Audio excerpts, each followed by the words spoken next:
Hey, hey guys! Okay, let me just turn down the music real quick.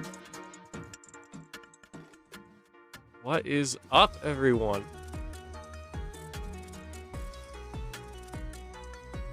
Hey, Karasi! Great to have you here, man.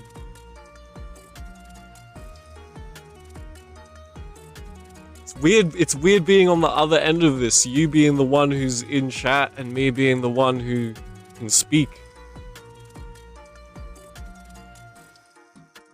Parasocial relationships, am I right?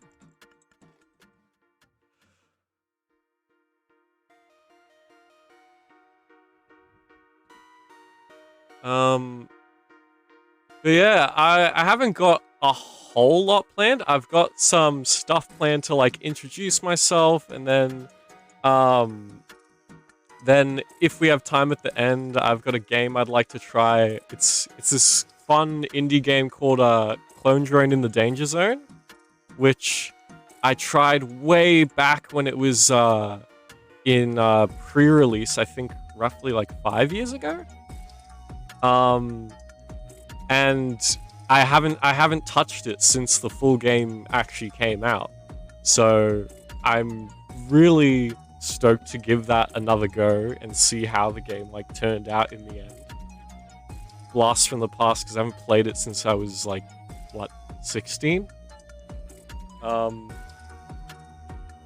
Yeah, and I just thought it's a fun game. Not enough people know about it. Why not give it some spotlight?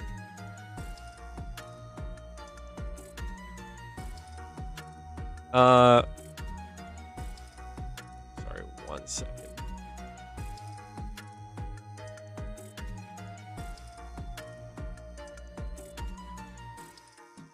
But how you going, man? How you going, Crossy? Sad, your stream had to be cancelled today, but hopefully we could still get the wrestling in tomorrow.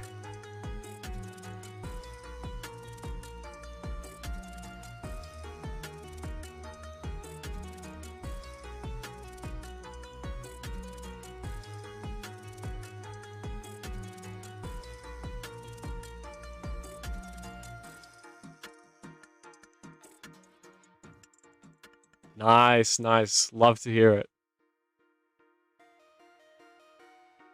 Oh, also, wait, I might actually...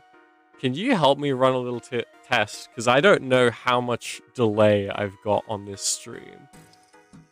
Can you not hit enter yet, but just type the word now in chat?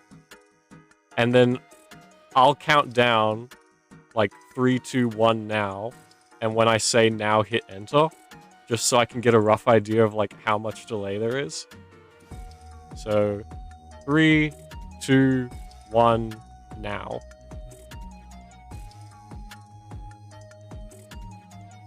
Okay, not too much. Okay, that's not very long at all. Sweet. Hey Leah! How you going?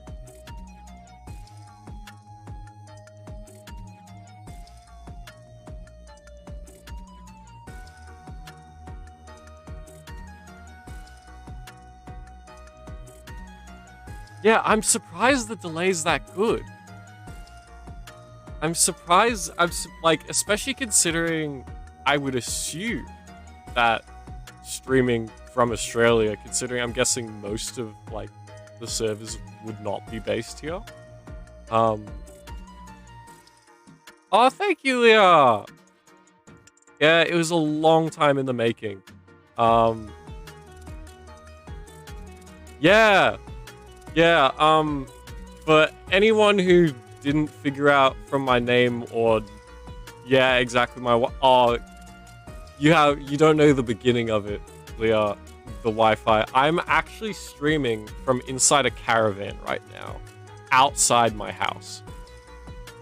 Because, long story short, I don't want to trigger my family because I have a very boomy voice. And, yeah. So it's literally just a caravan in my driveway. And I've just got all my stuff out here.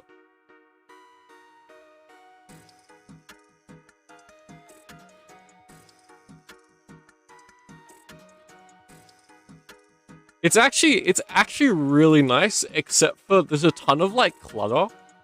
Like there's so much just random crap in here, and it's like not at the desk I'm streaming from, but like everywhere else. There's just like fishing rods, camping chairs, like spare mattresses. It's crazy in here.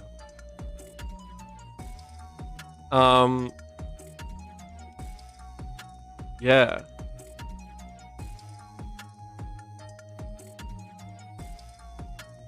But yeah, for anyone who didn't pick up from the accent or from my name, because Drongo is a Aussie slang word. It means basically someone who's unintelligent. It's like, what's like an equivalent? Like, I can't think of like an equivalent word from outside Australia.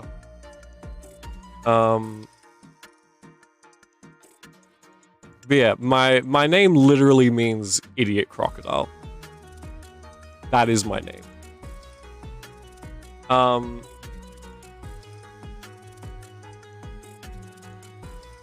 But yeah, thanks for complimenting the model, Leah. It really means a lot. Like, it took a long time to get the concept to where it is now. And even then, I already have like ideas to take it further, which I couldn't really achieve in Vroid.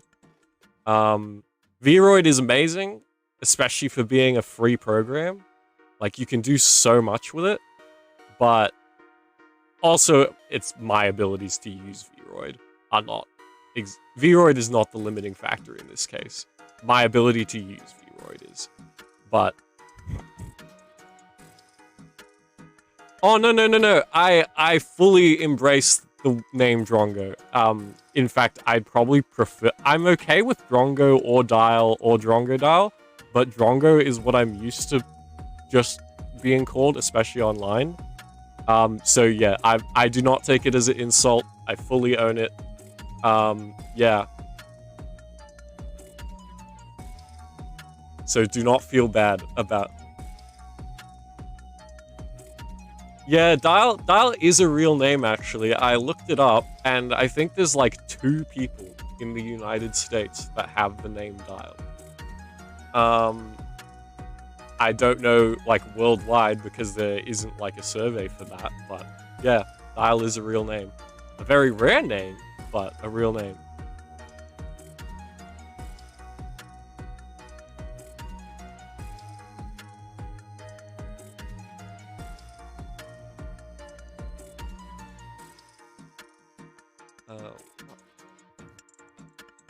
But yeah, I do have a bunch of other ideas for like redesigns, but at the moment, this is me. My tracking is going a bit weird. Unless it gets like really bad, I'll just ignore it. It is what it is. Oh, Leah, stop buttering me up. It'll go to my head.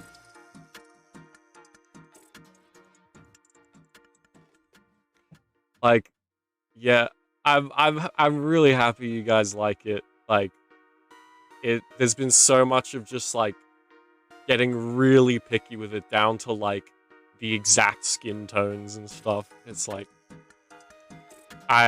it's that thing of like when you have a creative vision and you struggle to actually realize it, and it's like, no, everything needs to be perfect. And like so much fiddling, like the hair kept clipping through my face. It still does a little bit from time to time, like especially if I lean this. Oh, it's actually not doing it right. Oh, there it goes. Yeah, it still does a little bit, but for the most part, it seems to be working. So what I have sort of prepared to introduce myself, I'll bring it up. I'm gonna move you guys up above me for a sec. So I'm gonna need that space on the side. So what I have made is basically a bunch of categories of like things about me, and I'll leave it up to you guys, like, what order we want to go in. I've basically made, like, the equivalent of, like, a 3x3 for each of these categories. Just so I can, like, talk a little bit about myself and then ask you guys your taste. Like, just as a sort of icebreaker. Oh, I can't take credit for the overlays, Leah. They're using, like, free templates. I literally just, like, recolored them.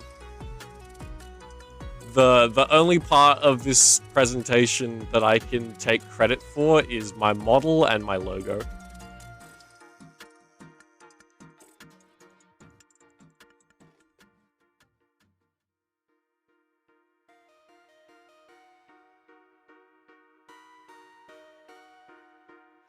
Leah, stop! I don't know how to take compliments. I'm really bad at it.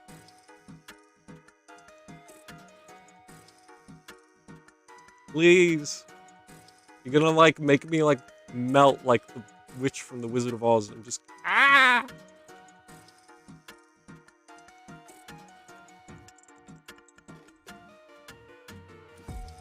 Oh, okay.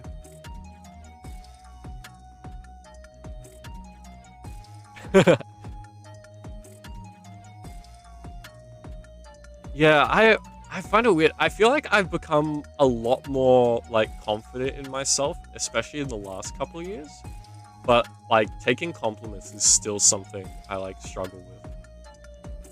Like, don't get me wrong, I still like the compliments, obviously. Like, it feels good to have, like, validation from someone else.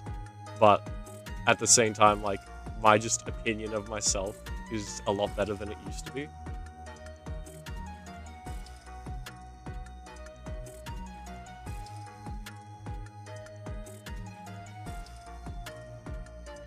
It's okay, the thing with compliments, it's not the compliment itself that makes me uncomfortable, it's not knowing how to respond.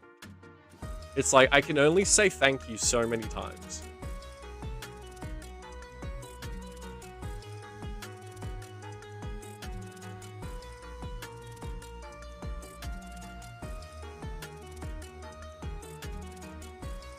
Yeah, okay, there's some compliments I can own. And then there's others where I'm like, no, I do not deserve this. Like, I get, like, mad imposter syndrome. My older brother takes compliments the best I've ever seen. He takes compliments too well. He'll do something well, and someone will compliment him, and then, like, he'll compliment himself even more than they did him. Like, they'll be like, oh, good job with this thing.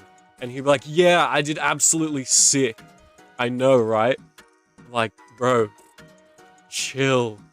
A little humbleness won't kill you.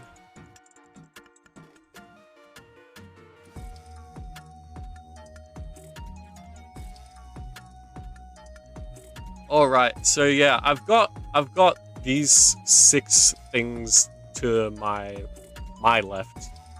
You guys right. Yeah, exactly. I know. I need some of his confidence too, but at the same time, it kind of makes me cringe a little bit. Oh, hey, Coleman! Oh, yeah. Oh, yeah, I have no problem with using templates. The templates are good, I'm just not going to take credit for them.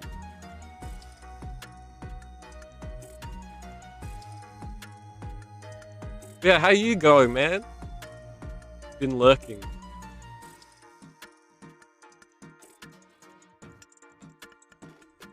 But yeah, I've got these 6 categories to my side, and if you guys... You can pick one of these, or if you have another thing you just want to, like, bring up in conversation, feel free. But these are the ones where I've, like, pre-prepared beforehand. Like, stuff for... Oh, yeah. My use of templates was... Oh, thanks for the follow! Anomalous? Yeah. I'm gonna have to, like, learn to read usernames where it's, like, multiple... Oh, thanks for the follow, Karasi. Okay. I didn't even notice you weren't already. I'm gonna have to learn to read usernames where it's like all just one continuous word, even though it's multiple words in it. It's like not something I'm used to. I'm used to like either Karasi or Leah has either underscores in between words or capitalize the start of each word. So when I see just an yeah. Oh, that totally makes sense, right? It's not too hard. It's like you start at the start and you figure out how it reads. But sometimes it's like, wait, where is one word ending and the next starting?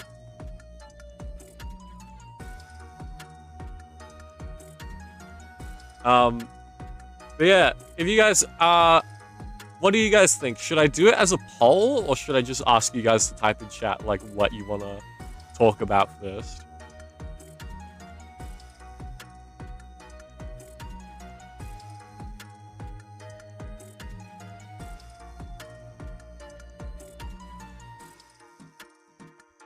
Coleman, why are you going calling people random citizens?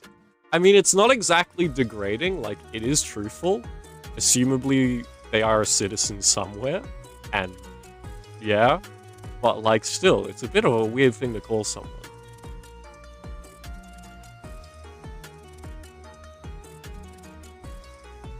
Like, I'm not gonna tell you not to. Like, do what you want. You're not offending anyone, I don't think, but, like... Oh, okay, I didn't notice the reference. Yep. Now I hear it.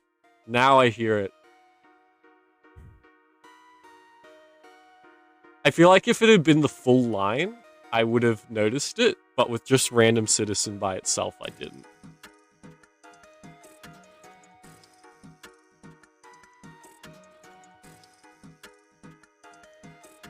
But yeah. Anyone have a particular one of these they want to talk about first? Especially if anyone can't stay for long, like, and you want to hear a particular thing you're interested in. Because if anyone has to leave early, like, I want to make sure I talk about stuff that interests you while you're here. Anime or food? Alright, I'm gonna go... Let's go with anime first.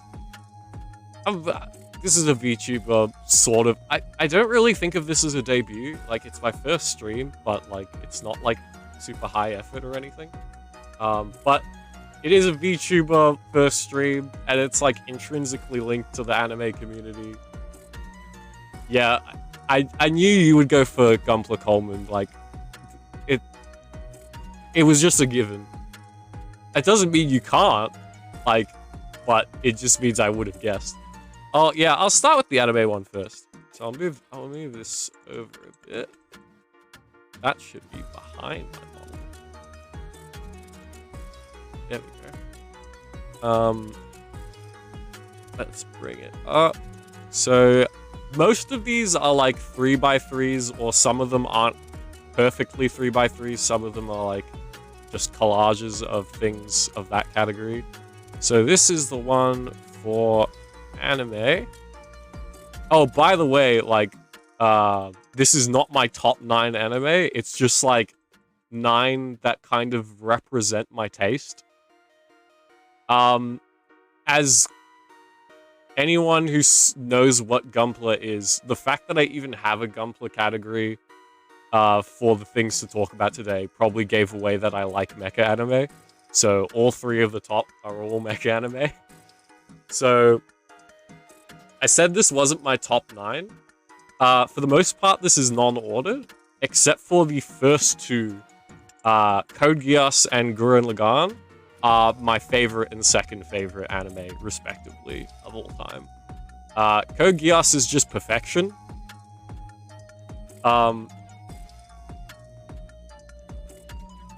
Oh, glad to hear, Krasi, that you can stay the whole thing. Sorry, I'm just catching up on channel.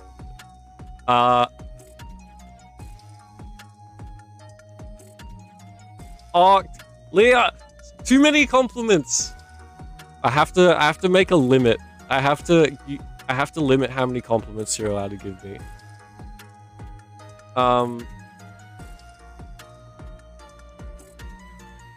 Yes, that is Steins Gate, but I'll get to that in a little bit because there's a little bit of a hot take with that one.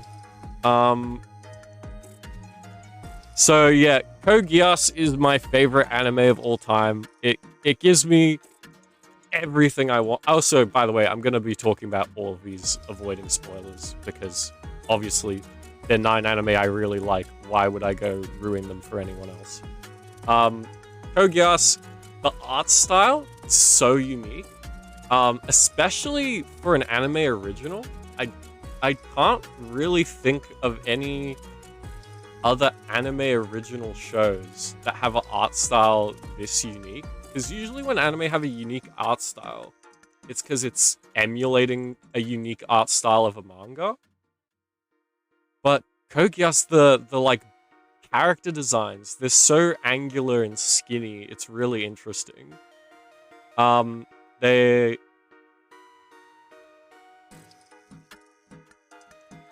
Yeah, oh Coleman, believe me, there will be. There will be. Like if and when I hit affiliate, I already have some, in my opinion, banger ideas for redeems.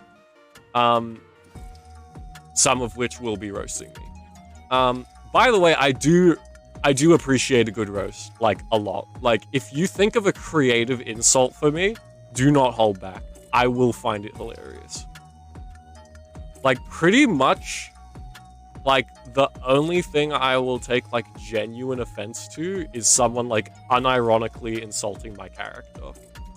Like, if you're insulting me on, like, a moral level, unironically, then that might offend me, but pretty much anything else is on the table.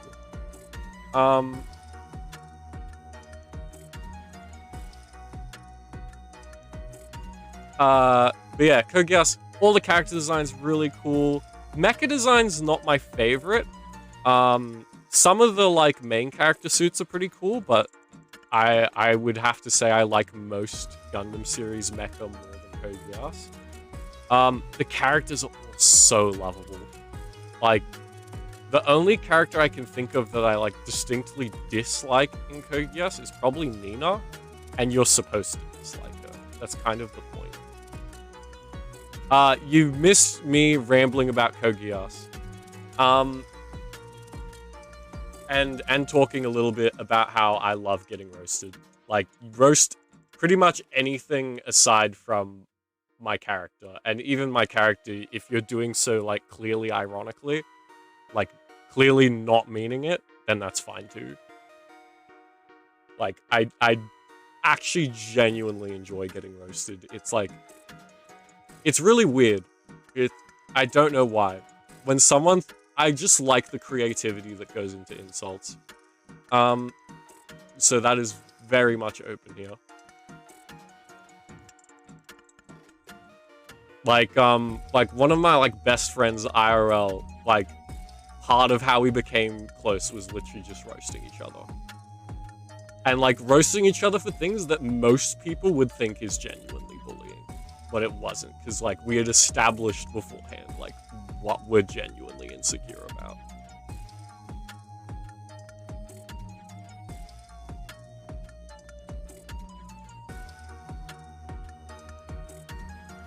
Yeah, sarcasm can be very fun. Like, I do like dry humor as well. I like most forms of humor, honestly. I like sarcastic humor, dry humor, like, dark humor, and like, dirty humor as well. Like, there's not a whole lot. I have very broad taste when it comes to humor.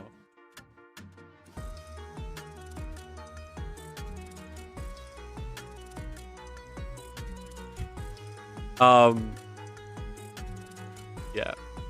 But yeah, in my eyes, Code Geass is, like, perfect. Going back to the anime discussion. The only thing that... So, Gurren Lagann's my second favorite. Also a mecha anime. The only area that really Gurren Lagann is better than Code Geass for me is that the emotion hits home more for me. Gurren Lagann's the only anime that's ever made me cry.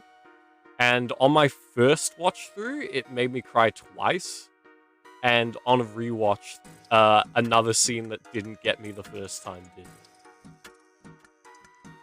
Kogias is really good, Krasi. It's so good. It's basically if I had to sell you on Kogias, it's the plot twists and like mental mind games of Death Note combined with the fights and like discussions of morality from Gundam. And the art style is beautiful. Oh, and a bit of slice of life thrown in there as well. There's like shenanigans around their school. It's really fun. It just ticks every box. It's perfection.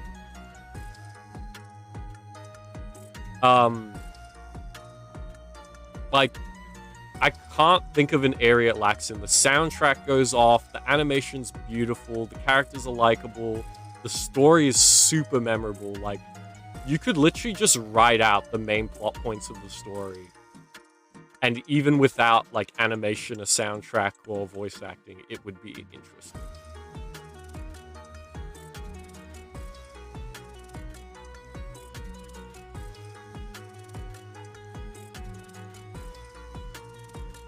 Oh, you got a C2 kick, Colvin. Oh, that's sick. Oh yeah, the watch list is eternal.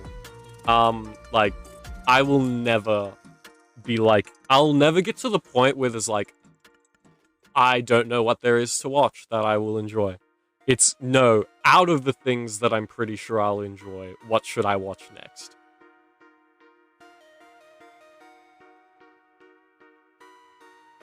But yeah, Gurren Lagann, I feel like a lot of what makes Gurren Lagann for me is just the passion in all of it. Like, everything characters do, they do with like 100% of their being. And also I feel like having a sibling dynamic in the main cast is something, like a positive sibling dynamic, isn't something that a lot of anime have. I feel like it's usually either, if a main character has a sibling in anime, it's always either they're a background character who's not really involved, or it's like an Itachi thing where the sibling is like an antagonist.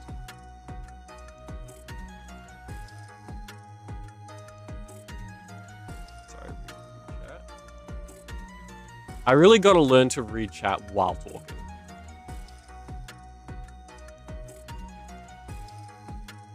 Yeah, I do that too, Leah. Like, there's some anime I can just rewatch infinitely. There's some anime where I have legitimately started rewatching them the same day I finished them. If it's a short series and it's really good, like, I think I did that with Arcane. Not an anime, but still. Like, I finished it and I was immediately just like, okay, now I'm doing another lap. Yeah, Arcane is amazing. It's a shame, like, that style of animation is so insanely high budget, because we're probably not going to see, like, anything else like it in the near future, and it's going to take forever to get another season. But, oh my goodness, is it worth it. It's so pretty. I love it so much. Krasi, you have to watch Arcane. It is so good. I would argue it's probably the best video game adaptation ever. If not close to. Hey, I would be down for an Arcane watch party. I really, really would. Yeah.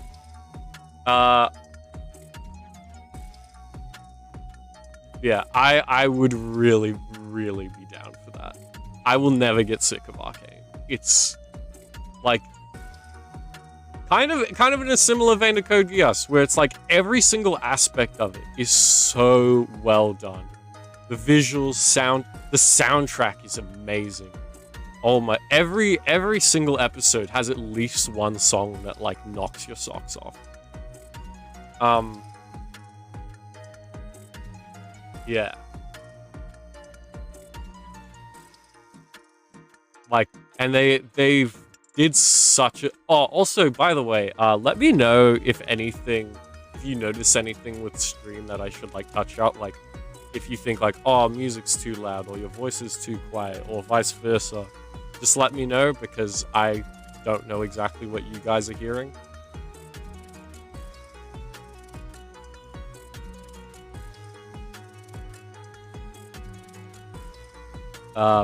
Yeah, continuing, anime taste breakdown. Next is Gundam, the obsession that keeps on giving. For anyone, oh, thanks, Leah. For anyone who does not know much about Gundam, so I'm guessing most people here except Coleman, Gundam's been around since the 70s and is still going strong today.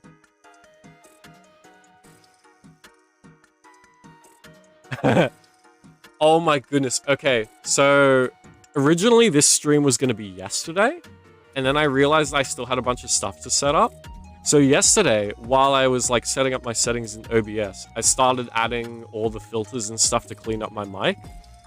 And I am running this stream from a MSI gaming laptop, and I was originally thinking, oh, I'm gonna have to turn down the fan to a lower setting so that my mic doesn't pick it up.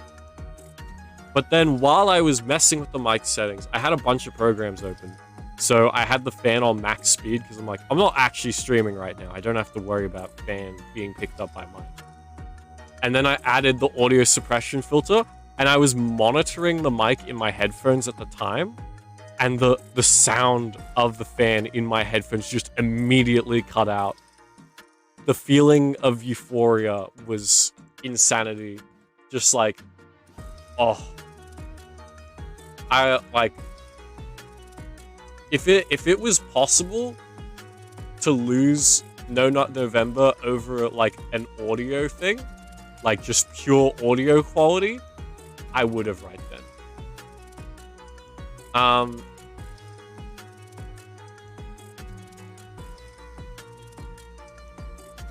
But yeah, you're like just hearing the fan noise cut out, and it's like, oh, I can have my fan on max speed and the mic won't pick it up. This is insanity.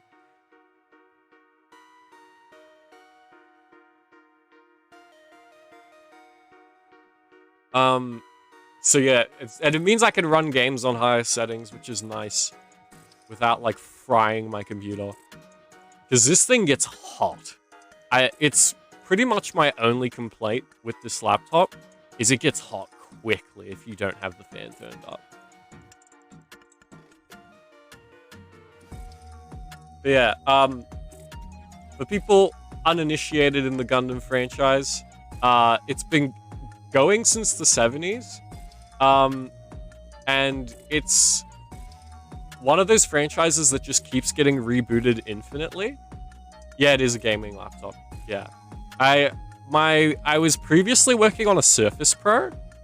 Was my laptop, and then it died, and so I needed a new laptop for uni, and I was like, well, I might as well spend a little bit more and get something I can play games on as well. I feel like I'm flexing a little bit at uni though. Like, everyone rocks up with their like super portable tablet laptops to uni, and then I rock up with this brick.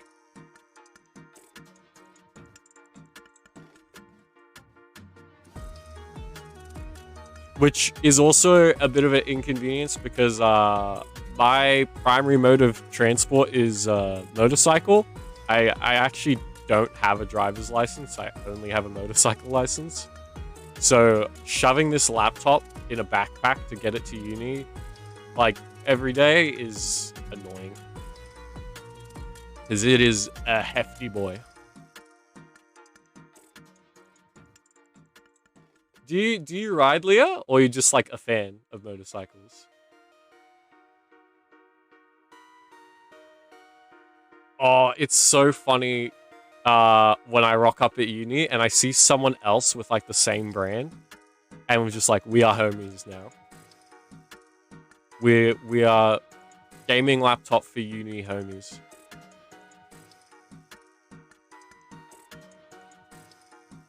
Look, I'm not gonna lie, motorcycles are fun, but I don't enjoy them as much as most people who ride them do.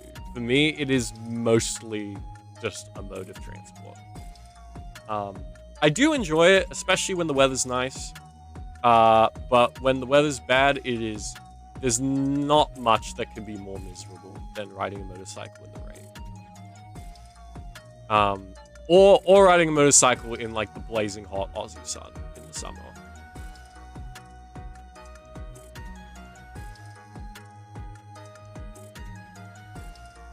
Honestly, like, I don't know what the process is like over there for getting a motorcycle license, but over here, it's just a 2-day course that you do to get your motorcycle. We call it learners here in Australia. It's basically just a license that expires after 15 months. So you have to go back and do another test before it expires. But to get your learners, you just go and do a 2-day course with like an instructor. I think it cost me like $300. And the actual course itself is actually, I think, worth the $300, even if you don't end up buying yourself a motorcycle. It's actually really fun because it's basically $300 to ride motorcycles around a track with an instructor for 2 days.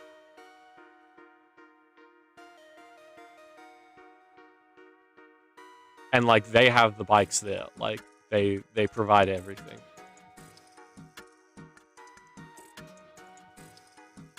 Yeah, it's really fun.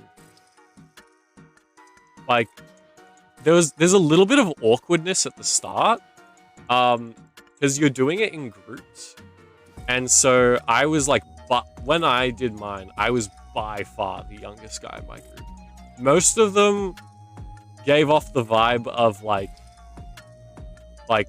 middle-aged men in crisis getting a motorcycle. And then there was me, like I was I would have been 19 at the time. And so here I was just like a baby compared to everyone else there. And like some of the stuff they get you to do at the start is just like getting you comfortable with sitting on the bike. And one of the things they got us to do is like partner up and just push someone else forward on a bike. And the thing about motorbikes is it's like with regular bikes where the faster you're going, the easier it is to balance.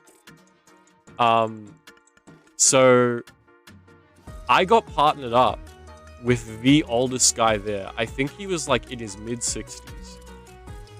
And so when he went to push me, he just like couldn't get me going at all.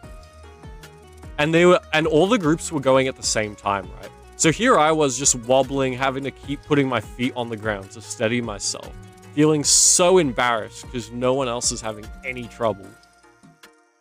And I'm like, is it me? And then the instructor came up to me later and was like, you had it rough. He couldn't really push you forward. Like you can't balance when you're not moving at least with some speed.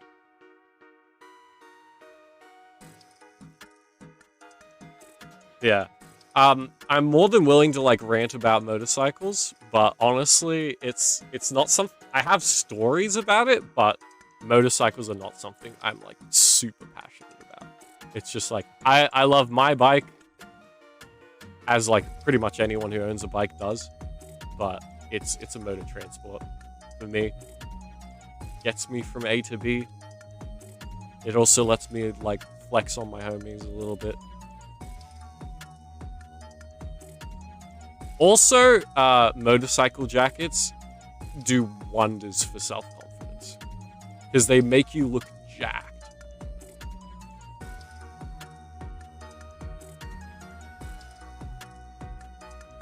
I ride a Yamaha R3. I'm not allowed. I forgot the exact amount. I'm not allowed to bike above a certain power to weight ratio because I'm still on a provisional license. So the way it works here is you go and do your 2-day course, you get your learners. Those are valid for up to 15 months. And at any point in those 15 months, you can go for your full license.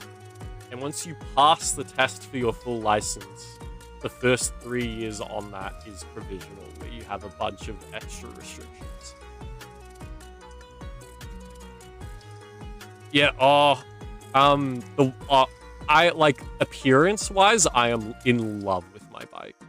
I have, if you look up electric teal Yamaha R3, that's the bike I have, and I have yet to find a bike with a paint job I like more.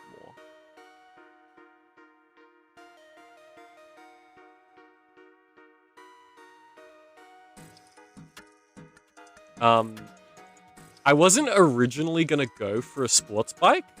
I was originally gonna go for a cruiser. Because like I wanted something more comfortable for like commuting to uni. But I was at the dealership and that R3 was a demo model and was like ridiculously discounted and only had like 100 kilometers done on it from people test riding it. And so I was like, this deal's too good to pass up. I'm gonna obliterate my back for it, and I still do. Because most sports bikes are not really made for tall people. And I'm 6'3" IRL. So I'm a bit of a clown on the R3. So yeah, it kind of is very bad, especially for I've made the mistake of riding my bike to my grandparents' farm, which is 3 hours away from my house. I was dead by the end. I could not walk. My thighs became jelly.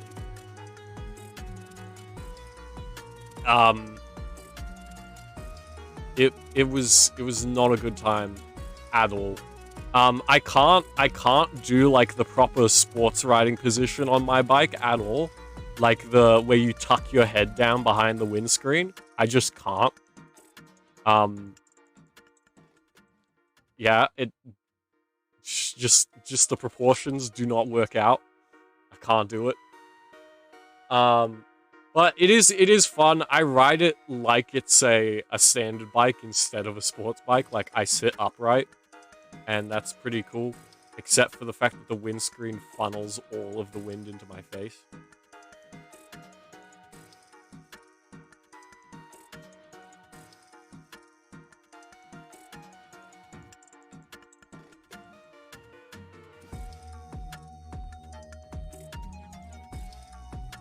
Yeah. Look, in the right circumstances, the wind is really nice on a bike. Like, if it's like... but in the wrong circumstances. I've had times where I have been riding my bike in 5 degrees Celsius weather in the rain at 100 kilometers an hour. Which, not even factoring in the fact that it's wet, makes the effective temperature like -8. Then adding in the fact that you're wet as well, it is freezing. And also to top it off, as a VTuber, I am a crocodile, but I'm not a crocodile. I'm a genetically engineered crocodile person.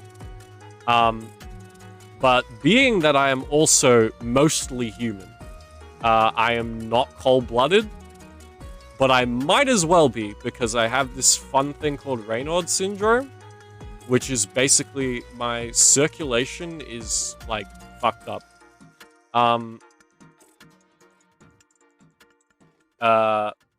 Like sudden changes in temperature, especially to like my extremities, like hands and feet, just makes the blood like drain from them entirely.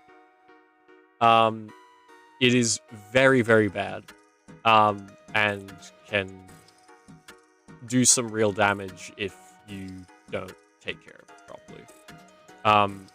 I'm lucky that I don't have it super bad. Like it takes. I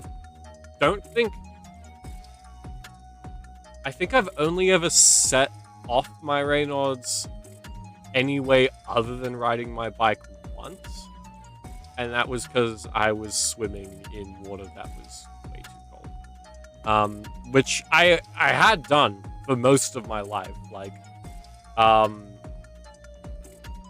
thing about Raynaud's is it tends to show up with age.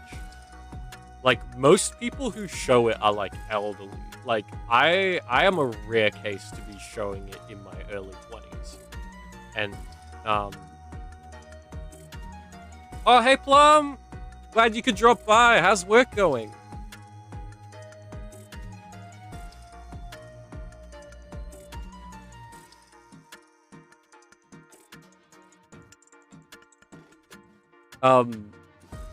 But yeah, like, it's not common for someone as young as me to be showing the Raynaud's. Like, it's usually something that shows up as you get older. So throughout like all of my childhood, I dealt with the cold really well. Like, I was that kid who would just wear shorts and a t-shirt all winter. And I would like swim like throughout spring as well. But now my body just decided, screw you. You can't do that anymore. So yeah, now I have to wear like thick as gloves when I ride my bike. I have to be careful like what weather I swim in. I'm still...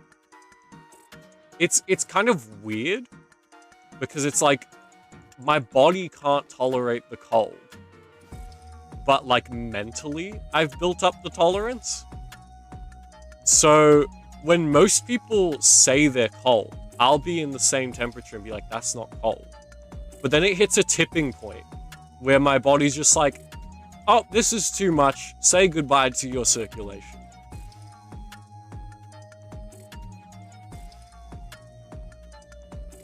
Glad to hear work's going well, Plum.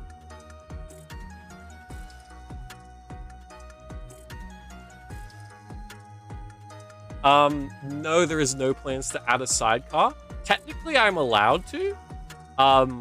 It's kind of odd, the restrictions on my provisional license. I'm not allowed to have a pillion passenger, like someone sitting behind me on the bike, but I am allowed to have a sidecar with a passenger. But, I don't think a sidecar even exists for a Yamaha R3, so... that is what it is. If I could get a sidecar that fit my bike at a decent price, I totally would. Because I have a bunch of friends who don't drive, and it's so hard to make plans with them.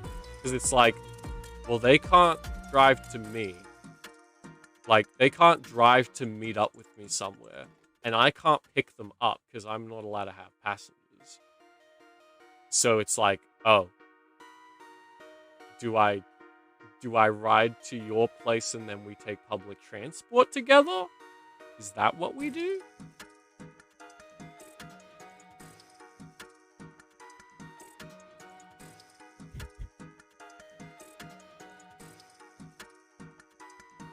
Yeah, two sidecar.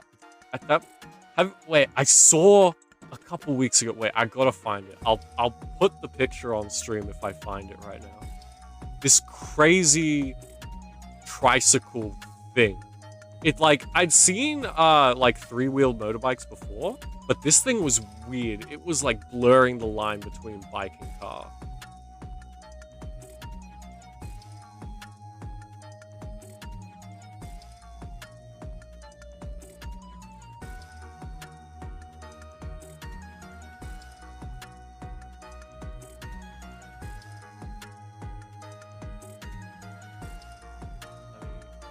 Okay, found a picture of it. I'm gonna save it. It is, okay, it's closer to a car than a bike. But it's only got one wheel at the back. I'll pull it up on streams.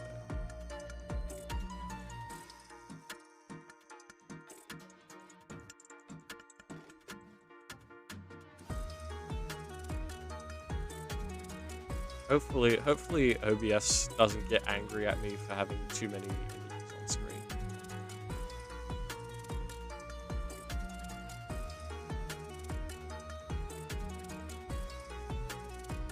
This thing.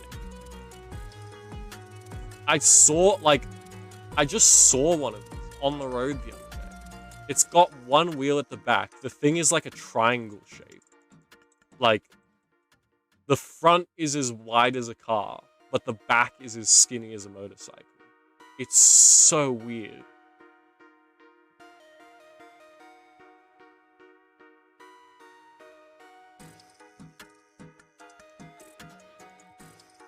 I can just... I can sit behind me. Oop, that's the wrong thing. Wait, why is that...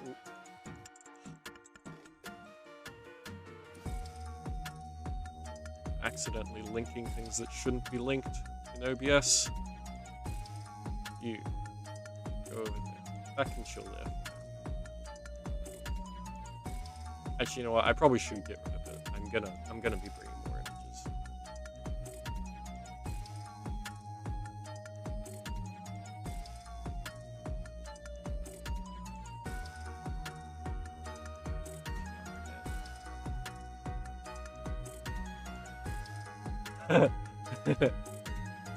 I kind of want to. I kind of want to see that now, Coleman. I want to see what the jank sidecar looks like.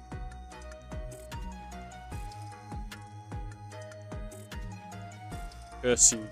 You've tempted me.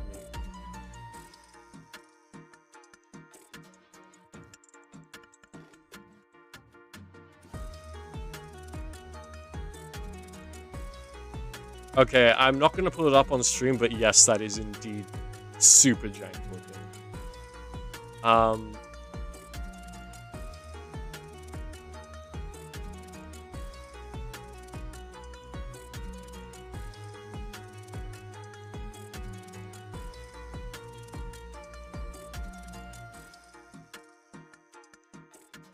Yeah, I've seen the regular, like, three-wheeled motorbikes as well. Like, they don't weird me out as much. Like, they're not super common, but, like, I knew they existed prior to seeing one in person. This thing, I had no clue.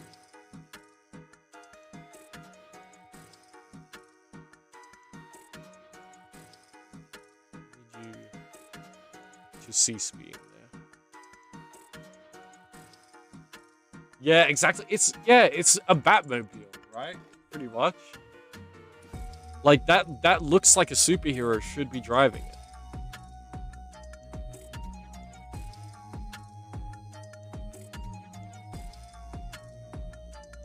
Wow. We've already been going over an hour? It's been so quick. Yeah, I'm probably not gonna have time to, like, play games this stream. Unless... I don't know, if at any point the conversation feels, like, dead, I might switch to the game to, like, spice it up. But at the current rate, we're probably not going to get to it, because I'm enjoying just, like, chatting. Like, I wasn't even intending to have, like, a conversation about bikes today, but there we are. Oh, okay, this is... I don't see a clean way to transition back to the anime discussion. So I guess I'm just gonna say, like, F it and just, like, go back into saying why I like these. Um. Oh, cool. Good timing. You missed like pretty cleanly one whole tangent. We were just talking about bikes for a long time. Yeah. Next, yeah, Gundam is the addiction that keeps on giving. Anyone who doesn't know, Gundam's been going since the 70s and is still going strong today. Like, the current Gundam series, The Witch from Mercury, is like one of the most popular in a while. I'm not watching it currently. I've actually watched most of the Gundam franchise in release order. The only one I've watched out of order is Gundam Wing, which was my first, which is a bit weird considering my age. Most people whose introduction to Gundam was Gundam Wing watched it like in the 90s on TV. I was not alive at the time. Oh, thanks for the follow, Plum! Oh, okay, when I was, trying to, like, set up all the stuff for the channel, and I was trying to think of, like, what should I have as the follower? I was like, Steve Irwin. It has to be. It has to be. Right? Because you're following the crocodile boy. Like, it's just too perfect. Yes, Coleman, we are financially enslaved to Gundam. Our bank balance is forfeit to Sunrise and Bandai. Yeah, it's like, not only am I a crocodile VTuber, I'm also just Aussie. So it's like, why would I not include Steve Irwin somehow? He's an absolute legend.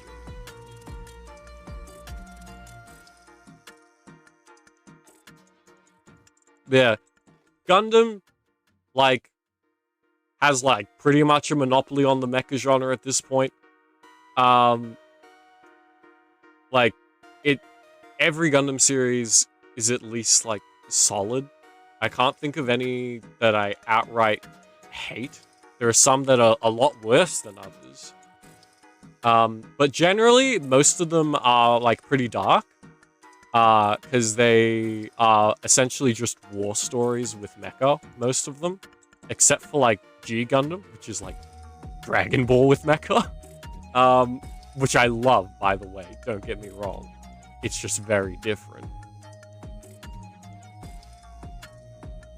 Oh, yeah, dude, okay. Coleman, you've just brought up something. I actually really like Victory Gundam. I think it's one of the more underappreciated. It's very dark. It's very...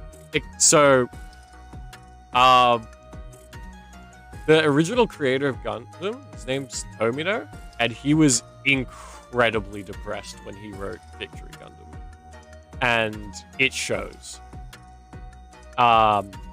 He basically took out all of his negative emotions on his characters. It is horrific.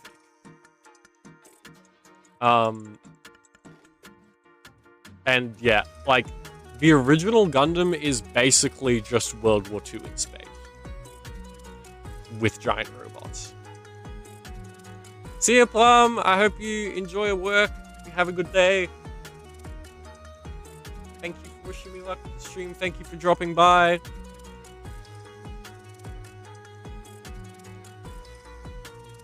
Yeah. I like everything about, like, I'm not going to pretend that every Gundam series is a masterpiece, but I feel like all of them at least explore something interesting.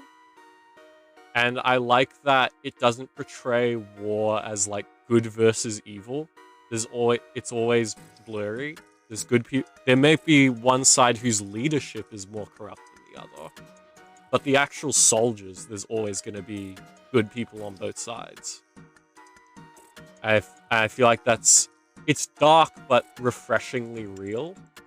rather than having just the heroes and the villains. Next on the list, Naruto.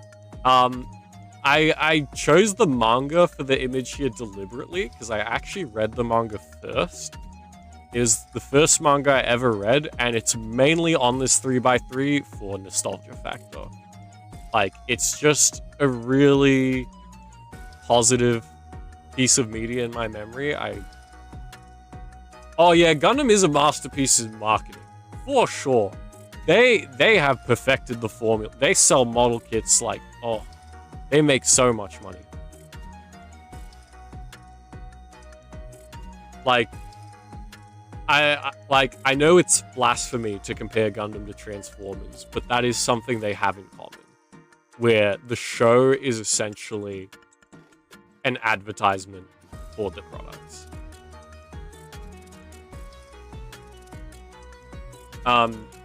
Yeah, Naruto, first manga I ever read. I think it's good, but I feel like most of why I like it is nostalgia.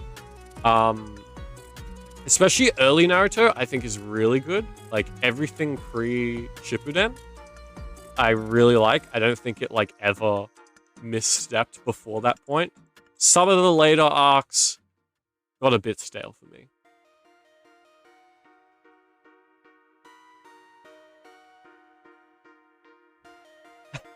Oh, you painted at the moment? No, oh, sorry, getting paint.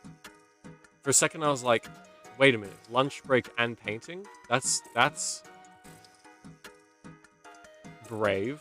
I wouldn't dream of trying to, like, paint something in lunch break. Yeah, My Hero Academia is mainly on this list because I'm a nerd for superhero stuff. Like, massive Marvel and DC nerd. I don't actually read comics all that much, but I, like, just look up a lot of stuff about them, watch, like, breakdown videos and stuff. And, like, a lot of nostalgia of, like, the older, like, 90s cartoons, because I always saw reruns of them growing up. Like, the 90s X-Men, 90s Spider-Man animated series. So, yeah, I like just, like, wacky superhero shenanigans. Also, My Hero has some interesting, like, parts that, like, subvert your expectations that I really like. Particularly to do with, Bakugo. Like, they just keep setting him up to be one thing and then kind of pulling a switcheroo, which I really like. Like, he's a jerk, don't get me wrong. Like, I would not want to be that man's friend in any way, shape, or form. But I just find it interesting how they keep... Oh, no worries, Leah! I hope you have a productive day.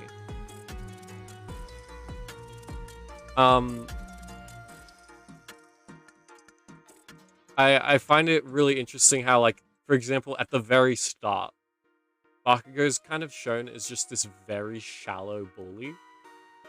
Like, he's just angry, he's prideful, he's, like, sadistic, and he is all of those things. But then they slowly kind of peel back the layers, and you start to realize why he is the way he is. That he's had all these, like, expectations placed on him, like, since a very young age, and now he's gotten to the point where his entire value system is based around it. And the idea of his strength being challenged makes him insecure. Which is, like, something I can, like, deeply relate with.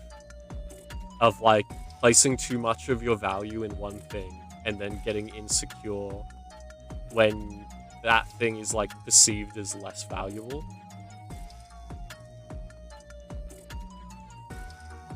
So, like, jerk character, but interesting exploration of, like, insecurity in someone who's very confident. Love is War, I don't need to say much. It's just freaking hilarious. I love it so much. It is easily my favorite comic. Oh, actually, easily isn't the right word. The new Uncle from Another World comes close, but but I'd still confidently say Love Is War is my favorite comedy anime. Every single episode has made me laugh. Yeah, JoJo's. It's. I'm gonna be real. It's mostly for the meme culture. I love all the inside jokes with the JoJo's fandom. It's just beautiful.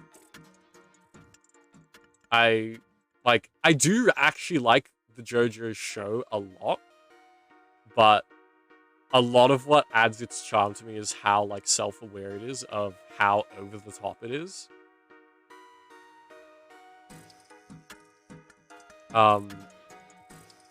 Yeah, and as you can probably tell by the picture I put there, my favorite part is part 4. I just like the kind of more chill dynamic of part 4 of like, oh, they're just in a town that happens to have a bunch of stand users. And like all the shenanigans that ensue. Instead of it being like, we have to hunt down the Lord of Vampires. Or like something crazy like that. It's just like, yeah, there's bad people doing bad stuff. Good people don't like that. It's not some like grand journey. And just generally, I like the cast of Part 4 a lot. Josuke, I love him because he's like very goofy.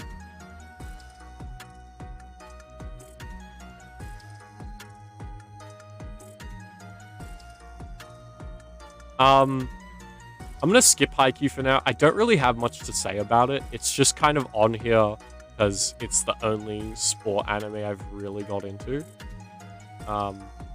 I don't have a lot to say about it. Characters are likable. That's about it. Steins Gate is where I might get flamed. Because I actually like Steins Gate Zero more than original Steins Gate. It's not a popular take, I know, but the version of Okabe in Zero I just find a lot more interesting. Yeah, I know, right? Like, I've yet to meet someone else who feels the same. I think it's mainly like I feel like original. Actually, I won't go there because that's spoiler territory. But basically, I feel like Steins Gate Zero Okabe goes through so much more because I love the original a lot, right? Don't get me wrong, it's amazing. But I think like if you like watch the original minus the last episode, then watch Zero, then watch the last episode of the original, oh, that is an experience. Like, because that's kind of the continuity. Like, Zero Okabe is like pre-final episode original Okabe.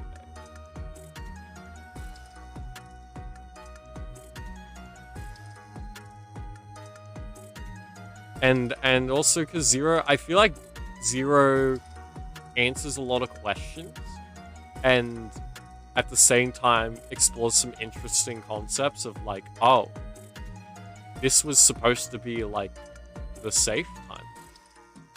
Psych? Like, you can't, there is no perfect world or perfect world line. Like, things are gonna go wrong no matter what choice you make.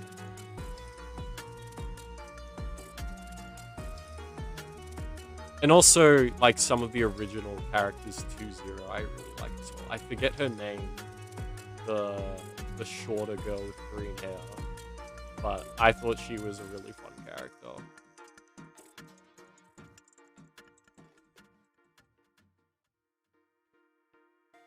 Alright. I couldn't tell you, to be honest. I think she's like one of the only Steins Gate characters who I just have no clue what their name is.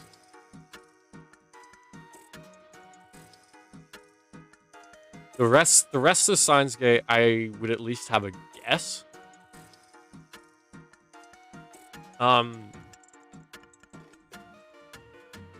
Yeah, same. It's been a while for me too.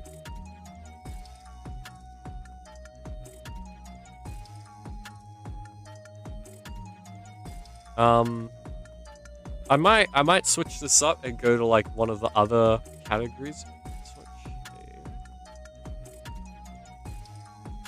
here. Grassy, since you're the only one really chatting right now, do you have a suggestion for which category to go to next?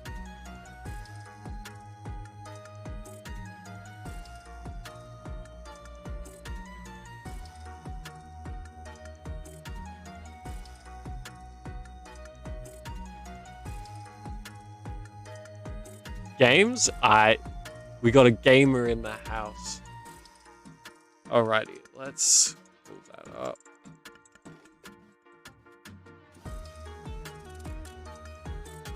I have noticed since making this that there is a game I'm missing that definitely should have been on here.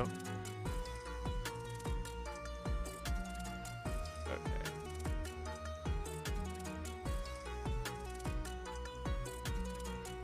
Let me...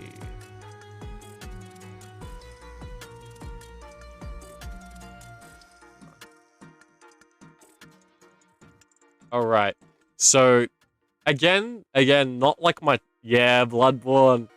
I haven't... Okay, I'm gonna come clean.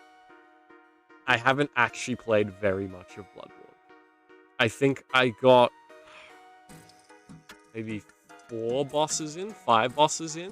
Because I was playing it on PlayStation, and because I got it with PlayStation Plus, and my PlayStation Plus subscription ran out, and I'm too stingy to renew it.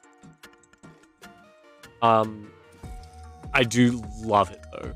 Like, the game, it's the only like proper Soulsborne game I've played, and I really like it. The aesthetic, the gameplay, everything.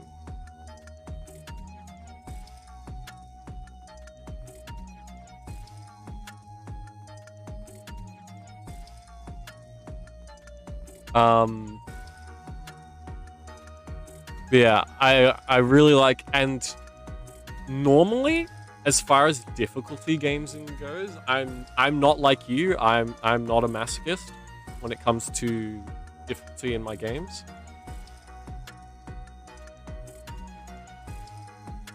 Yeah, I have heard that Bloodborne is one of the best.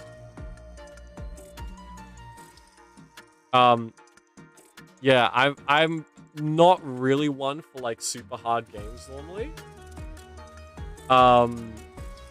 But games like Bloodborne, where you dying is actually a mechanic in game, like dying affects gameplay beyond just restarting a section, then I can get into hard games. Because it feels like something's still happening, even if I'm dying. Like, in games where if you die, you just restart the level exactly as it was the first time, it frustrates me if the game is excessively hard, because I feel like I'm just wasting time. Because every time I restart, it's like, okay, all of my previous tries mean nothing beyond what I've learned from them. Whereas games like Bloodborne, where it's like, oh, you died, you don't get your resources back, you drop stuff, like, it feels like at least the game state is changing.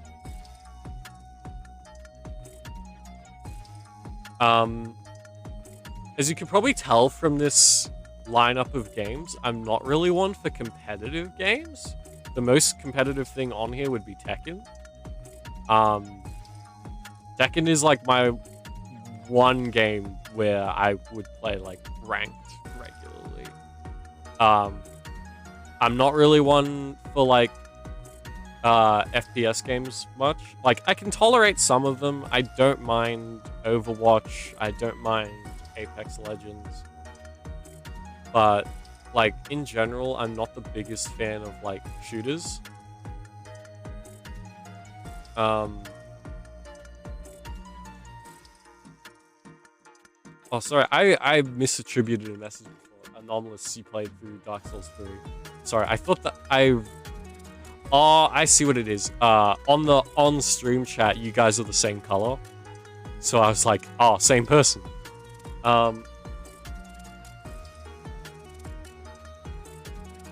Yeah, Tekken is a bit of a different one because I'm not playing it to be competitive with strangers. I'm playing it to be competitive with people I actually know. Because Tekken is like the go-to game in my extended family. Like pretty much all of my cousins play it. So like whenever we have family gatherings, it's like, okay, time to whip out the Tekken. Time to beat the crap out of each other digitally. So I don't know what the chances are that anyone in chat is like a Tekken fan, but if anyone cares, I play mostly Armor King. I don't know. I just like that playstyle of like mostly all-rounder with a little bit of a focus on grappling. It's quite fun to me. Not being hyper specialized, but I do like grabs, so he's just kind of perfect for me. Tekken is really different to a lot of other fighting games, but at the same time has a lot of the same like fundamental concepts. Like it's definitely a weird game to transition to from other fighting games because it doesn't have the traditional like light, medium, heavy layout. It's got like separate buttons for left punch, right punch, left kick, right kick. And the move lists in Tekken are insane compared to most fighting games. Like a simple character in Tekken has 60 plus moves.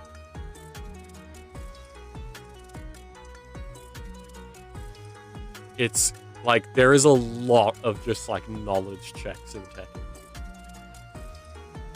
And just very big casts as well. There's just a lot to learn. But when you do learn it, it's really satisfying. And just having those like 3D options of being able to step into the foreground and background and how different attacks behave with that. Like certain moves will still hit people when they're sidestepping and some won't. It adds a really interesting layer to the game. Having 3-dimensional movement. Other stuff in this, Hollow Knight, for very similar reasons to Bloodborne. I guess Hollow Knight, in a way, is almost like a 2D Soulsborne game. Like, it has a lot of the same elements of, like, being very unforgiving. It doesn't take much to kill you. You drop your currency when you die, you have to go back and get it. If you die before you get it, it just disappears. And insane boss fights. Yeah. Oh, and just the aesthetic of Hollow Knight, I love so much. All of the, like hand-drawn sprites. I feel like there's so few games that do that, especially in this more, like, almost horror genre. I love it so much. It has so much personality. Like, the thing, if I had to put a word to it, it's eerie. Every single biome in Hollow Knight is eerie in a different way.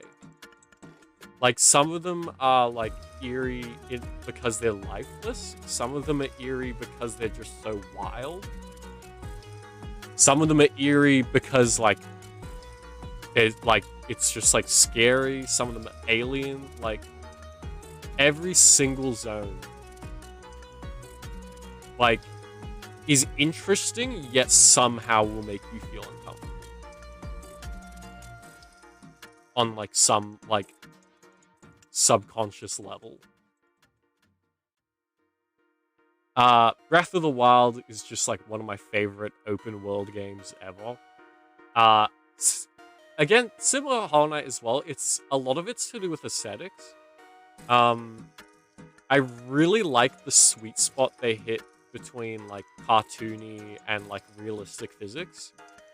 Like I remember playing it for the first time and just seeing like the grass blow in the wind with like semi-realistic physics, but in a cartoony art style. And I was just like immediately in love with this game.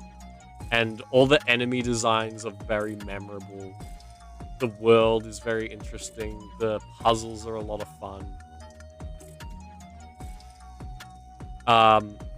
Portal 2, similar deal. A lot of fun puzzles. Probably if I had to pick a game that represents like puzzles in games, it's Portal. I love it. For a game with so few voiced characters, I think there's only like 3, like GLaDOS, Cave Johnson, and Wheatley. And yeah, only like 3 voiced characters. They all have so much personality. I said that with poisonality. I was doing like a uwu voice there. Yeah, I just like fall in love with the world. And again, like I like stuff that like subverts my expectations, which again, I won't get into spoilers in case anyone here hasn't had the joy of playing Portal. But there's some fun twisties in there. The Last of Us, the first one. I haven't played the like new remake of it that's running in Part 2's engine, because I'm pretty sure that's a PS5 exclusive. But the original The Last of Us is my favorite story from a game ever. I am so stoked that they're making a live action TV show of it. I'm scared though. I really hope they do it justice, but I'm worried.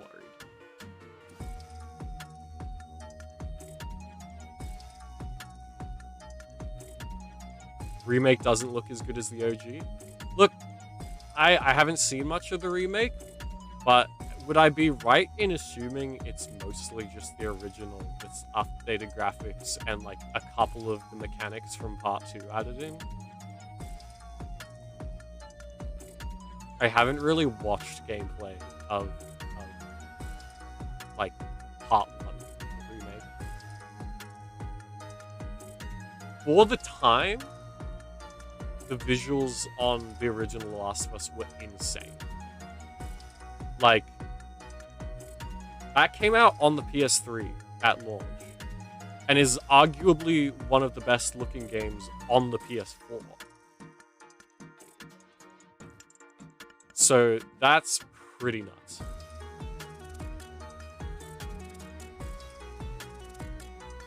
No new mechanics? Okay, that's a bit of a bummer. Because that was like the one thing I did like about Part 2 more than the original, was some of the added mechanics. They expanded on the stealth a lot, they added more craftable items. That's a bit of a bummer.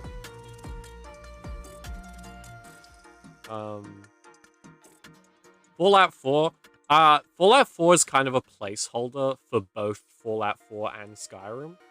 I kind of weirdly think of them as the same game. Just like the fantasy and sci-fi editions, basically. Like, and they're fundamentally running a lot of the same stuff. I prefer I love them both. In all their janky glory. Yeah. The main thing that makes me pick Fallout over Skyrim is the focus on ranged combat. I don't like a lot of...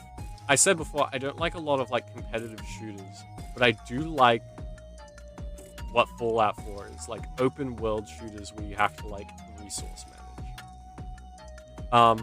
And that's the other thing I like more about Fallout 4. The resource management felt a lot more engaging, having to keep track of ammo and stuff for your different weapons. Whereas Skyrim has a lot more of a focus on melee combat, which meant you didn't really find yourself running out of stuff as often. Because, like, yeah, you could use bow and arrow to, like, stealth kill from a distance. But aside from that, there wasn't a whole lot to manage.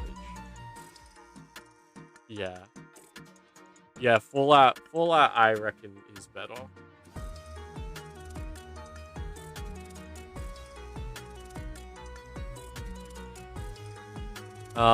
Walking Dead Saints and Sinners. Tongue time. It's here because it's my favorite game on the PSVR.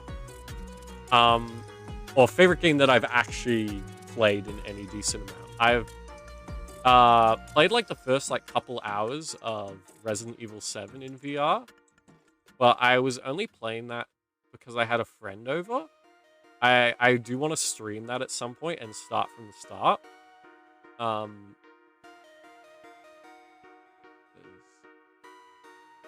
Oh, Weapons Break. I actually never played Oblivion. Fallout 4 and Skyrim were both my introduction to their respective franchises. So I don't really know much about like previous games. But that does sound like a good mechanic, having Weapons Break. A frustrating mechanic, but one that would make the game more engaging.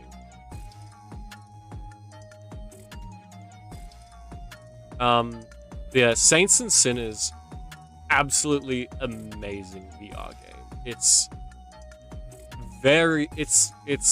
the level of immersion, like the graphics are nothing like fancy, but they do a really good job at making everything function intuitively. Like they have some tutorial for like the basic controls. But then as you get more items, they don't need to give you a tutorial to explain how to use them. They're just like, oh, you found an egg timer? Well, if you grab the front of it, you can twist it and turn it on. Like, the game doesn't tell you that. You just gotta work it out. And like all the different firearms in that game all function in the way you would expect them to. Like if it's a revolver, you have to load each bullet individually, or like bolt action rifle, you have to manually pull the bolt to like chamber another round.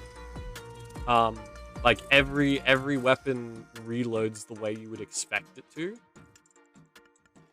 which is really satisfying when you're switching between them and like getting to know the different weapons. Because when you try like a new type of weapon for the first time and you're like getting the feel for it, it's like, oh, this thing's a lever action. This is the first thing I've used that is a lever action. I have to get used to like pumping the grip like that.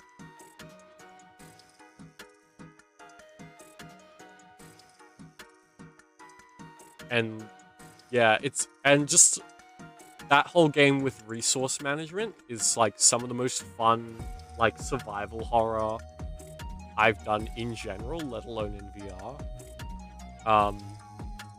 And like learning the shooting mechanics in VR is surprisingly engaging. It's like, you don't realize how much more precision a mouse gives you than actually aiming a gun like you would a gun, until you have to aim a gun like you would a gun. Like, especially when you actually have to take into account depth perception. You're not looking at a 2D render of a 3D space. You're looking at a 3D space and perceiving it in 3D. So you're having to like close one eye and look down the barrel of your gun to be able to line up the shot. And then, yeah, all around, wonderful game. Like, I cannot stress that enough. And then Infamous, I have Infamous 2 here to represent like the whole franchise. Again, similar to why I had My Hero on the anime one, I like superhero stuff. And Infamous is like a fun, dark take on the superhero genre. And they do a good job at taking a very simple concept for a power, in 1 and 2's case, electrokinesis, and building an entire game around it.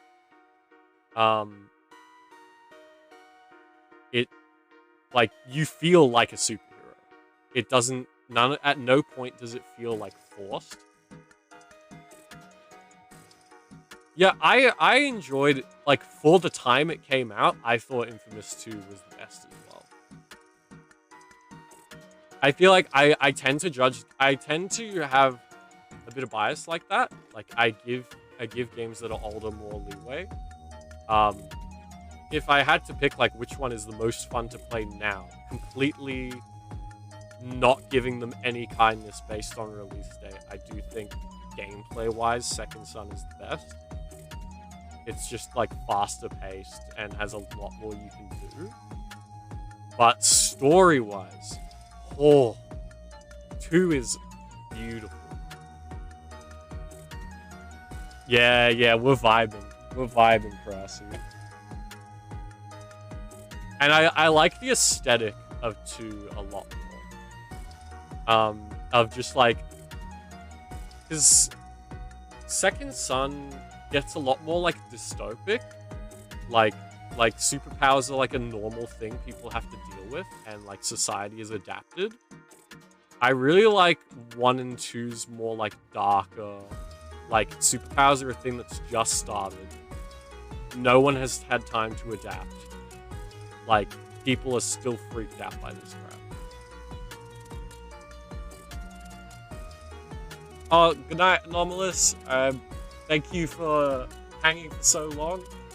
Like, how long have we been like, nearly 2 hours. This is just, like, flying by.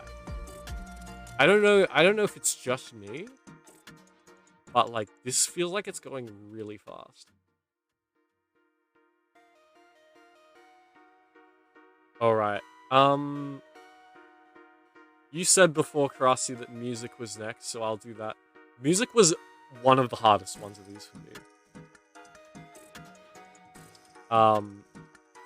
Because I tried to do it by albums, but the problem is there's not many albums where I like even the majority of the album.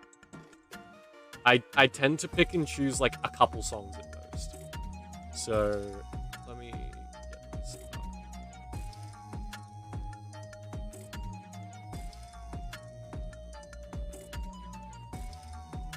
So, these are the albums I could find where at least a significant portion of the album I like. Like, a lot. So, yes, I knew you'd be happy to see Breaking Benjamin in there. It's a shame. I chose Phobia for this, but my favorite song by Breaking Benjamin is Angels Fall. But I feel like Phobia is just much more consistent. Yeah. Like, still yeah, Angels Fall is just, like, that is some hype right there. Like, when I need inspo, like, to get hype for something, Angels Fall is where it's at. Yeah. From there, going, like, left to right, each row, I've got Burnout by Anaba. I might... Wait, I'll make this smaller for now, and make this bigger so you can actually see the albums. Yeah. But yeah, I've got Burnout by Anaba next to it. Resurrection Ascension by Newfound Glory. Fear by Stand Atlantic. Yonder by Valiant Hearts. Ever After by Marianas Trench.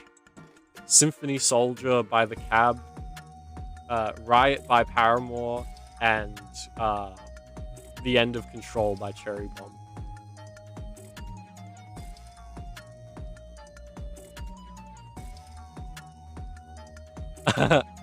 Oh, wait, I'm trying to think of what song that would be. Wait.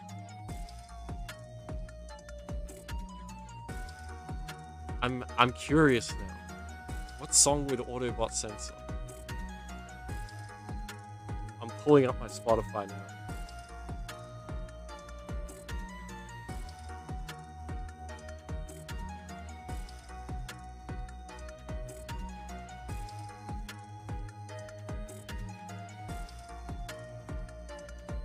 Okay, Spotify's being slow, so I can't right now.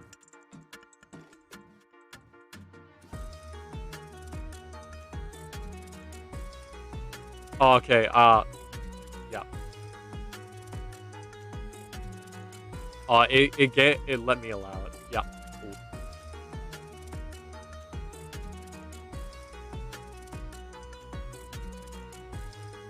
Yeah. Yeah. Fair enough.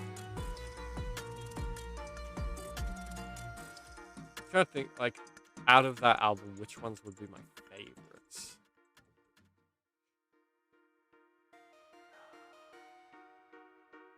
It's definitely hard for me.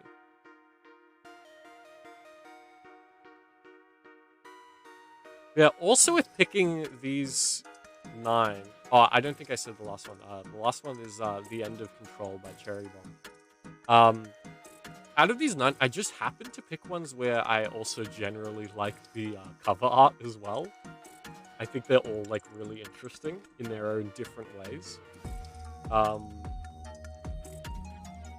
Particularly Symphony Soldier on the bottom left. I feel like that's such a cool image. The like violin combined with a machine gun. It's like exactly what the title is. Like it represents the title of the album perfectly. And it's just some cool imagery.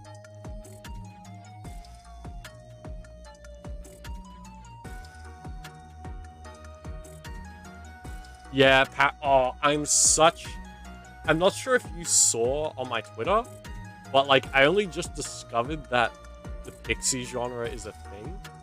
And after that realized like half the music I like is Pixie. Like technically I think 4 of the albums on here are Pixie. Maybe even 5. I'm not sure. Like Stand Atlantic, Cherry Bomb, and Paramore all definitely are. Marionette's Trench, I'm pretty sure technically falls into that. The Cab, I'm not sure. I'm not sure if they would fall under Pixie or if they'd just be alt rock.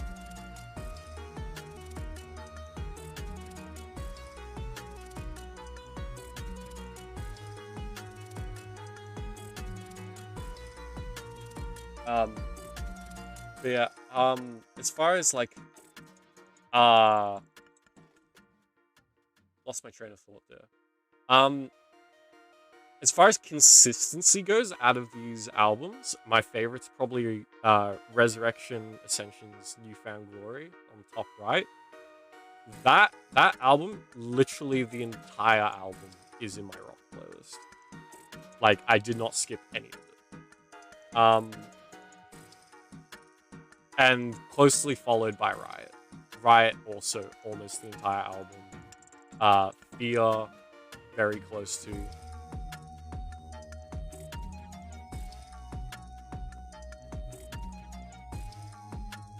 Yeah. Anaba is very hit and miss for me. Some of this stuff is absolute gold.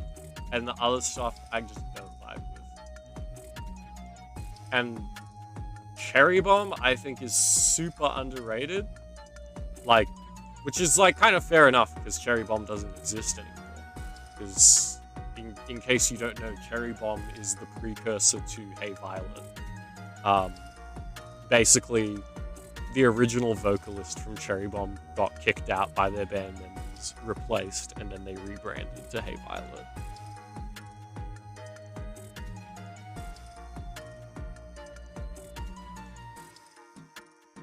But I personally prefer Cherry Bomb to Hey Violet. I feel like Julia Pierce is the name of the vocalist for Cherry Bomb. I feel like, look, obviously there's a point where someone's enough trouble that you have to like cut your losses and like move on from them. But dang, is it regrettable that she is not the vocalist for Hey Violet. Like, Hey Violet still makes good stuff, don't get me wrong, but Julia Pierce's voice is very like distinctive and I find it very nice.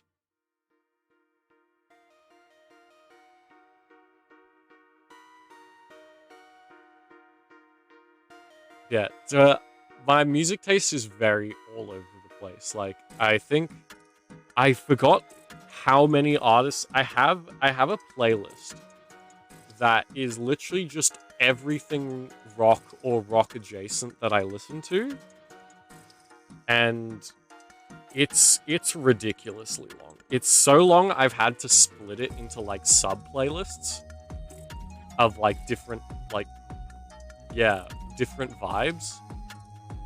Um and like make like multiple best of playlists out of the main playlist.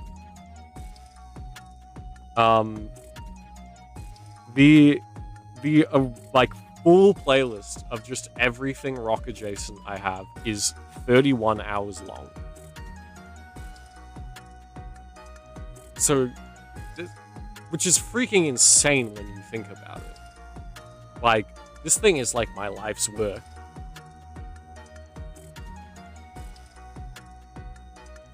I think I first started making that probably just before I turned 18. So this is like 3 years in the making. Yeah, it's kind of look, it spans like a lot of subgenres. It's heavily a lot of Pixie, a lot of like punk rock, punk pop, alt rock, alt metal, hard rock, bit of post-hardcore. What else? Bit of emo, not a lot of emo. Most of the emo is just my chem.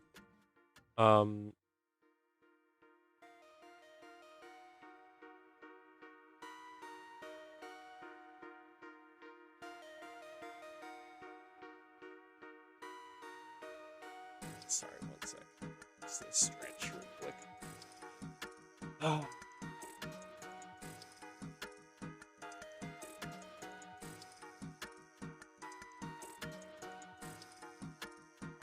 Oh. I don't think the mic would have picked it up, but I just cracked so many joints. Yeah, the like audio suppression on my mic is like pretty strong, so I wouldn't be surprised if it like just can't pick up me like cracking my joints at the moment. But that is like one of the weird quirky things about me is I can crack like almost every joint in my body. Most of my fingers I can crack in multiple places. The first 2 fingers on each hand just click every time I make a fist. Like reasonably loud. Can crack wrists, can occasionally crack my elbows. My neck I can crack in like a billion different places. There's one crack that is like the lord of all cracks, where if I have a chair that the backrest is the right height, I can lean back on it and get 3 clicks down my upper back at the same time as getting a pop in each shoulder blade. It is amazing. Like I don't think I'm ever gonna need to see like a massage therapist or anything ever, because that in itself is just the best feeling ever.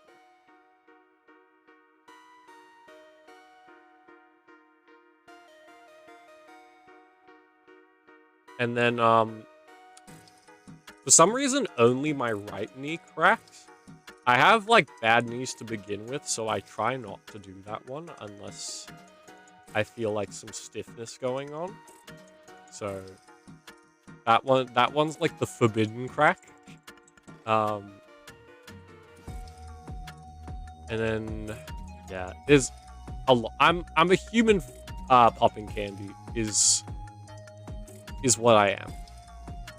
I'm not sure if there's a reason. I'm not sure if I might have like an undiagnosed joint condition or something.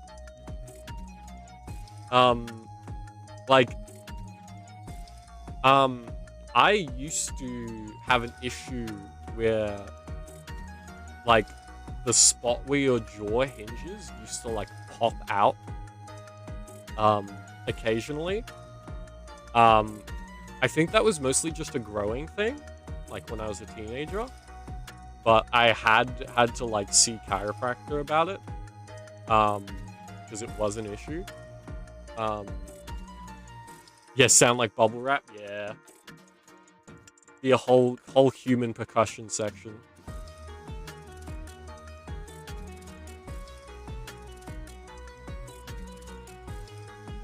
Honestly, that would be kind of mad if someone made like an entire song just by like remixing the sounds of them cracking their joints and just like pitching them up and down.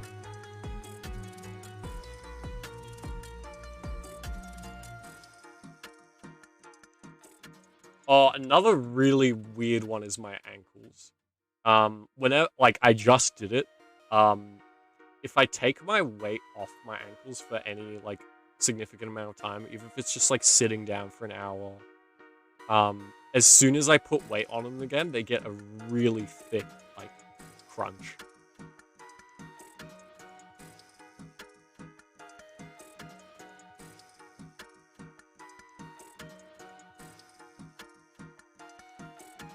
Let me pull up. Okay.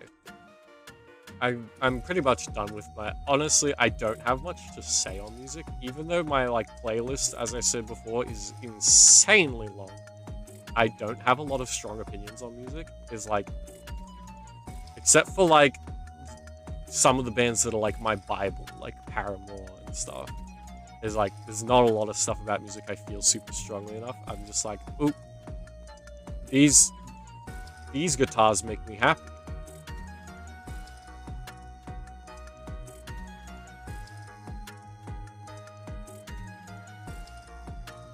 Alright. We've been going, what? 2 hours? What do you think? Should we just keep chatting, or do you think we should switch over to game? No pressure.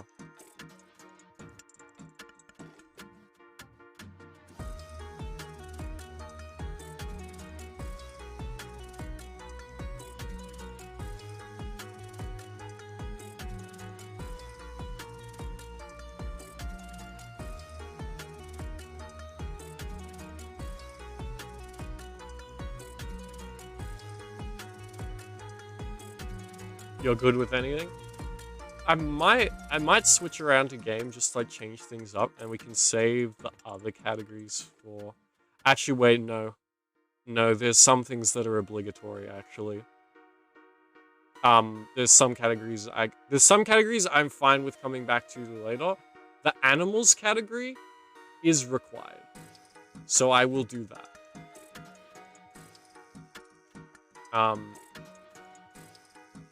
For the simple reason of I'm convinced, and it would probably take a lot to convince me otherwise, I'm convinced I have the cutest pets in the world. Most people roast their own pets, and they'll say stuff like, oh, like, she's behaving so badly today, or whatever. No, my pets are just angels. Oh, also, Grassy, if I remember right, you really don't like spiders, so, like, kind of trigger warning for this. There is a picture of a spider about to be on screen. That is not the cute pet I'm talking about, but there is going to be one. Yeah.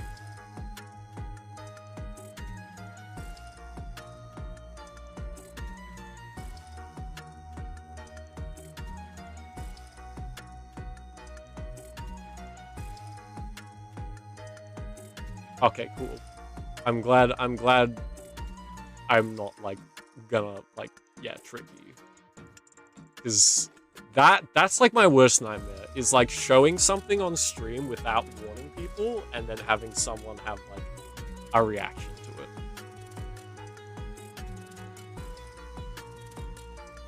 So, yeah. This is the animal highlights for me. Not all of these are my pets, but these are all animals that I have some sort of connection to. So, on the top left, we have the Chad, cellar spider, or more commonly known as a daddy longlegs. Um, this thing might just be like the biggest Chad in the animal kingdom. 100% harmless to humans. Like, cannot do crap, right? They are meaningless to us, right? But against other spiders, they are the freaking Terminator. They have min-maxed the shit out of being able to kill other spiders. Like, keep in mind, the body of this thing is like legitimately the size of a grain of rice. And this thing kills huntsmen that are like the size of a person's hand. Yeah, they are the bouncer. They kill spiders that are like many times their own size.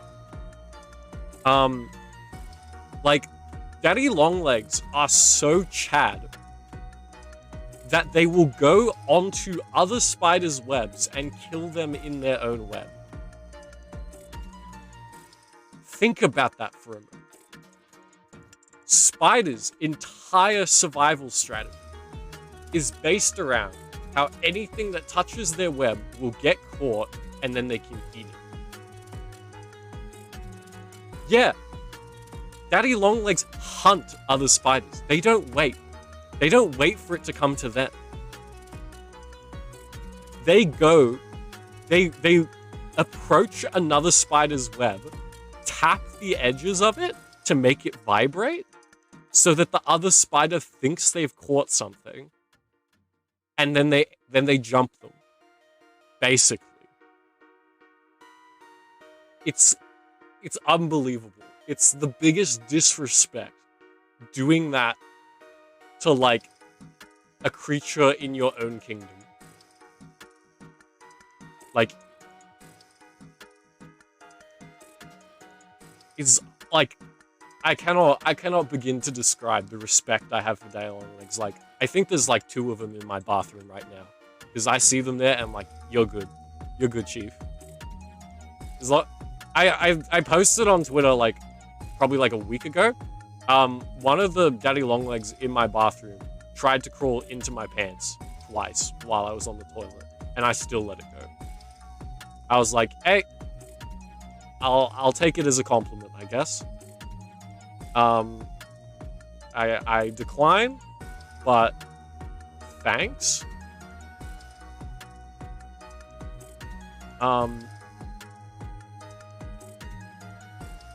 But yeah, like, and they're like, it's weird. It's almost like they have this awareness to them. Like, they know that we're chill with them being there. It's like, if you see one where it's not supposed to be, if you see a daddy longlegs like in a spot where you would regularly go, like not the corner of a room, you just get somewhere near it and it goes back to the corner. It just knows, okay, I understand. This is your space. I'm happy to chill in the corner. Next, on to the right of daddy longlegs is my homies, freshwater crocodiles. I like crocodiles in general, but I am a freshwater boy. I also do like alligator cousins. The only crocodilian that I really have something of a problem with is saltwater crocodiles. Don't get me wrong, they are very cool. They are like one of the most like peak apex predators there is. They are like just nature's perfect killing machine. In case you don't know, saltwater crocodiles have been known to get up to 6 meters long. And that thing is an apex predator both on land and in water. It's terrifying. They kill sharks. They kill, like, emus, which are, like, one of the hardest things to kill ever. Emus are so hard to kill. Like, like, the Australian military has technically had 2 wars against emus and lost both.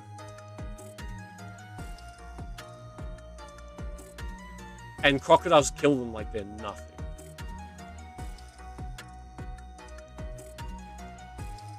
I mean, saltwater crocodiles specifically. My only issue with saltwater crocodiles, aside from the fact that they're, unlike my freshwater homies, they are not safe to swim with. Freshwater crocs, like, totally safe. Like, it doesn't matter. You can go swimming with them, and they don't care. Like, we are shy beings. We're just like, nope, not having any of that today. Because us freshwaters were ambush predators. Like, our entire strategy for hunting is sit still and wait for something to come near us and just kill it in an instant. I'm just waiting for my Uber Eats, man. But saltwater crocodiles, they hunt. They track down their prey. So they do attack humans. You cannot go swimming with saltwater crocodiles present. Like, the only instances of freshwater crocodiles attacking humans have been attributed to basically, like, the crocodile not realizing it's a human. Like, someone jumps in the water and happens to land right next to a crocodile. And, like, a freshwater crocodile. And they think, like, the crocodile just sees splash, thinks, oop, food. Doesn't stop to think what it is. There's no recorded instances of freshwater crocodiles approaching humans to attack them. Because we homies like that. But, yeah, salties, not so nice. Also, salties have a very long history of driving us freshwaters out of our natural habitat. Just keep pushing us further and further inland. That's why we're called freshwaters, is because we're landlocked. Saltwaters have access to the ocean because they have all of, like, the coastal regions. But us freshwaters, we do not have access to the ocean, generally. Which is part of what makes saltwater crocodiles even more terrifying, is that they're apex predators even in the ocean, with all the predators that comes with. Like, there have been sightings of, like, saltwater crocodiles dragging shark carcasses up onto land. And it's just like, yo, that thing is built exclusively for the water, to be a perfect killing machine in the water. A shark. And a crocodile's amphibious. It can't even breathe underwater. It's just a lizard that learned how to swim. Or never forgot how to swim, depending on how you think of the timeline. Like, saltwater crocodiles, absolutely terrifying. Next on this list, we get into actual animals I have, like, personal experiences. Well, I guess I have personal experiences with the other two, but, like, more personal experiences with. The picture there is actually my budgie. Her name's Dizzy. She is a cute bean. She's getting a bit older, but she's still a very pretty bird, in my opinion. She can be a bit grouchy sometimes, but overall, pretty sweet. Then, directly to the right of her, this isn't, this is a breadlie python, or a Centralian carpet python. I don't have one. I'd love to have one. But there's a whole bunch of, like... Oh, thanks for the follow, Hannah. Oh, I've messed up my layering. That should not be over the top of the alerts. Down. Okay. Thanks for the follow.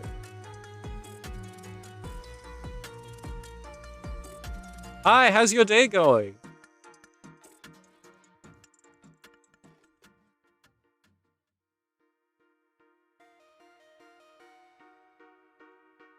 we're just chatting about animals that I have emotional connections to. I'm not sure if you were like lurking and then just followed, or if you just came in. I don't want to go like recapping a conversation you were there for if you were like just lurking and you were busy with something else. Came in a couple minutes ago. Okay. Yeah, just chatting about like animals that I like or have emotional connections to. Yeah, this pretty snake boy. Also glad to hear your day's going good. Came in when I was talking about the crocs. Oh, that's unfortunate. You missed me talking about how much Giga Chad's daddy long leg spiders are. By the way, I will definitely end up bringing them up again in a future stream. So, they are not gone. Like, I stand by the fact that Daddy Longlegs is like the biggest Chad in the entire animal kingdom. But yeah, this pretty snake boy here is a red light python, or otherwise known as a Centralian carpet python. I don't have one myself. I'd love to, but there's a whole bunch of restrictions and stuff about owning them, and they're just expensive. I'd love to one day, maybe once like I have my own place, and they actually make really good pets because they are incredibly low maintenance. They only eat like once a month on average. So you can go on like a full holiday and you don't need anyone to check in on them. Oh, if you like spiders and snakes, this is the channel for you, man. I'm like, this is literally my like layout of animals I care about, right? And of the layout, it's made up of a spider, a snake, my pets, and the species that I am. So, yeah, I like spiders and snakes. I am very Aussie like that.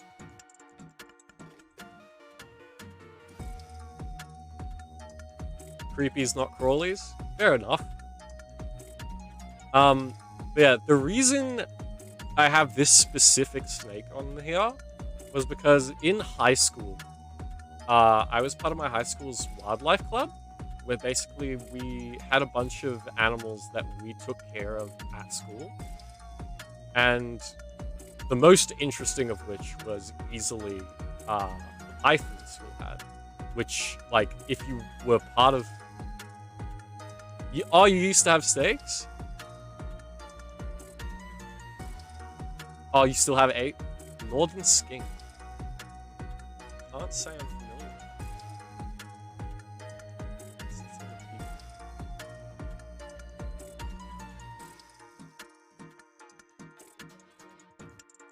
Oh, just a blue-tongued lizard. Okay. I've never heard them called a northern skink before.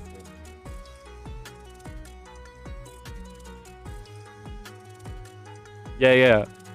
Oh, blue tongues are iconic.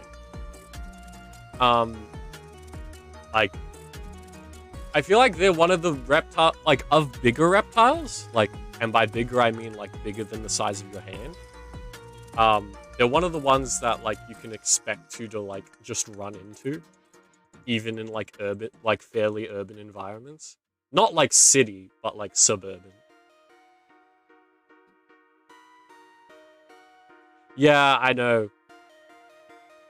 Yeah, we just call them lizards.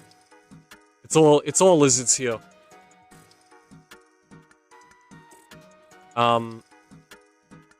Heck, I'll from occasion even refer to myself as a lizard, even though I'm a crocodile. That's more of a joke though, more than me like literally calling myself a lizard.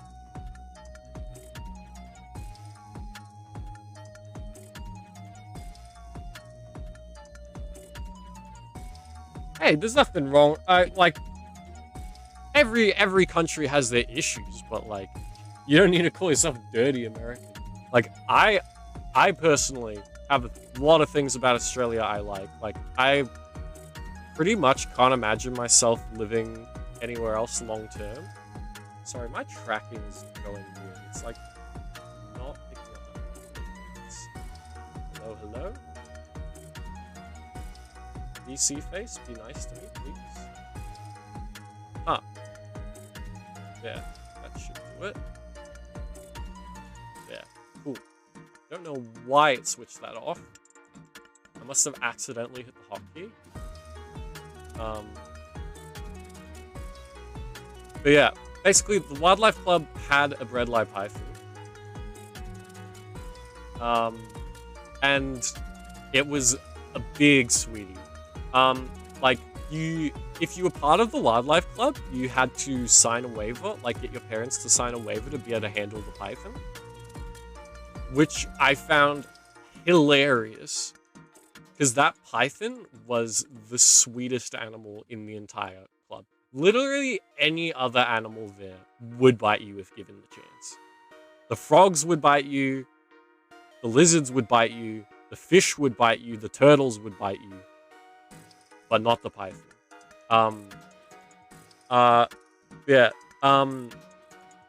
Basically, I just really vibed with this python. And it's like, it's not even just like I thought it was cool.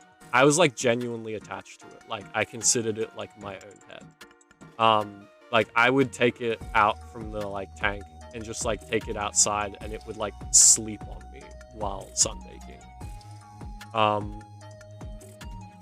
So cute. Unfortunately, I found out like earlier this year that python is no longer alive. Though there was a very sweet story behind its passing. I'm glad it got to end on a high note, like be remembered in a positive way. Because like even outside the Wildlife Club, that python brought a lot of happiness to a lot of people. Even if it was just like kids who had classes in that room, they'd all like be like captivated by this snake. And then on the bottom row, we have the entire bottom row taken up by my dog. She is an adorable little bean. On the far left is some artwork my brother's girlfriend had commissioned of her.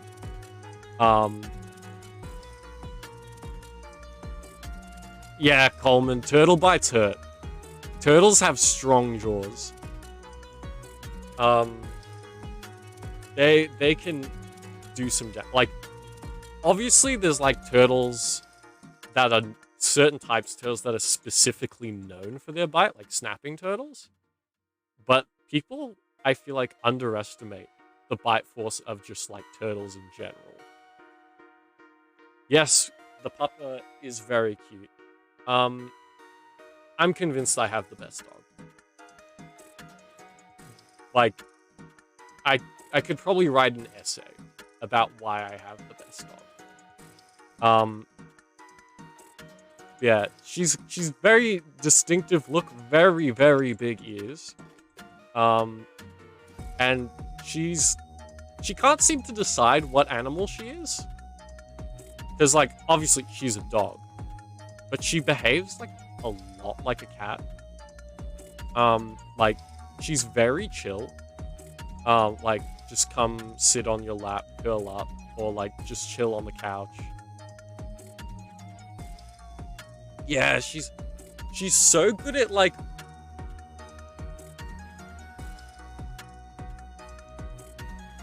Oh, no. We hate to hear it, Coleman. Like, there's sometimes where animals can do something, like, slightly vicious, and it can be cute in a way. Like, the Wildlife Club I was talking about before had multiple turtles, and one of them was a, like, baby long-necked turtle. Like, really, really small, like the size of my palm. And, like, if that thing nipped you on the finger, it was all good, right? It was actually just cute. But the full-grown turtles, oh no. That's a painful one. Yeah. Yeah, it's when they're, like, clamped down, yeah.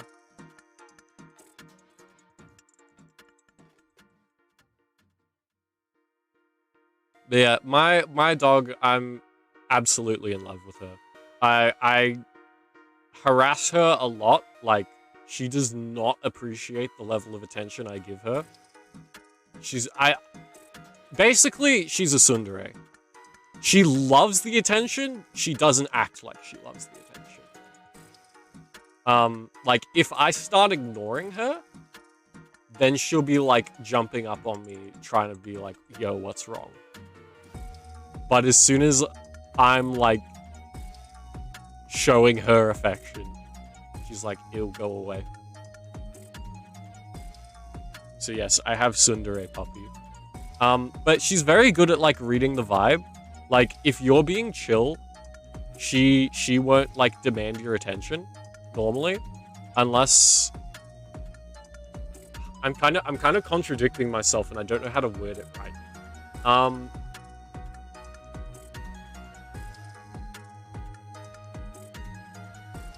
Okay, the tsundere thing is with me specifically. That's how this makes sense. Anyone else, she will not, like, bug them to play with her if they're being chill. And if they clearly want to play, she'll reciprocate. But with me specifically, she inverts.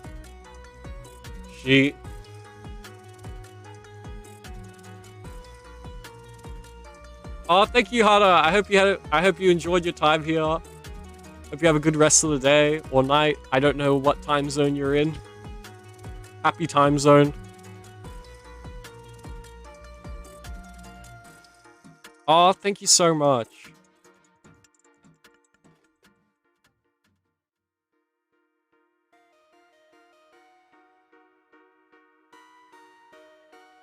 Yeah. Absolute. Yeah, Sun Sun Pup.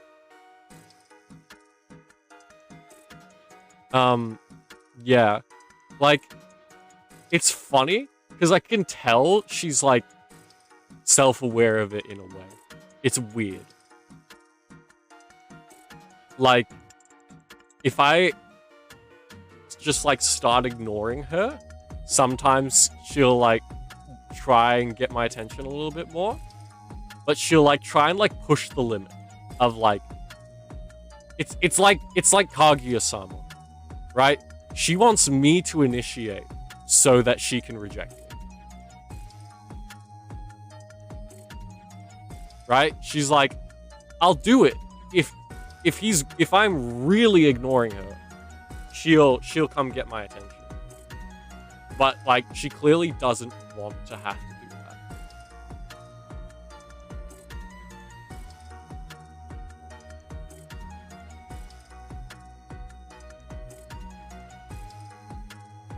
Alright, I'm probably gonna switch up and go to game in just a sec.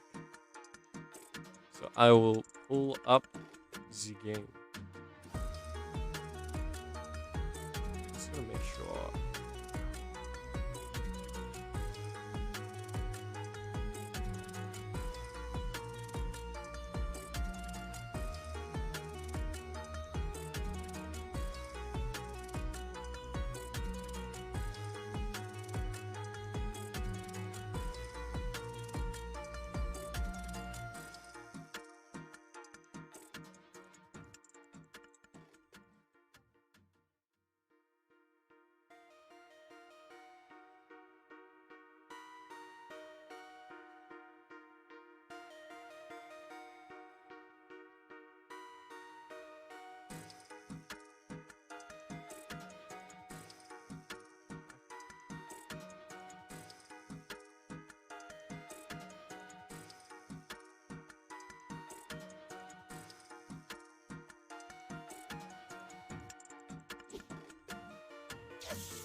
Let's switch this up.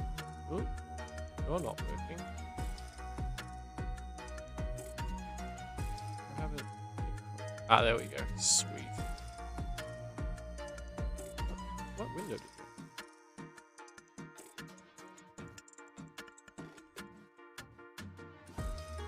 Where has this opened? Ah.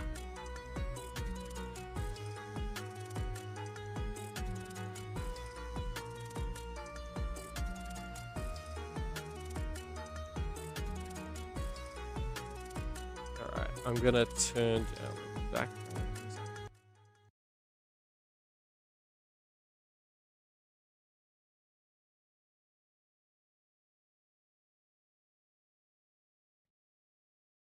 By the way, I haven't found a super good solution for being able to see chat while in game. So currently I just have my phone leaned up against my screen with chat open. So I'm sorry if I like take a while to respond to anything.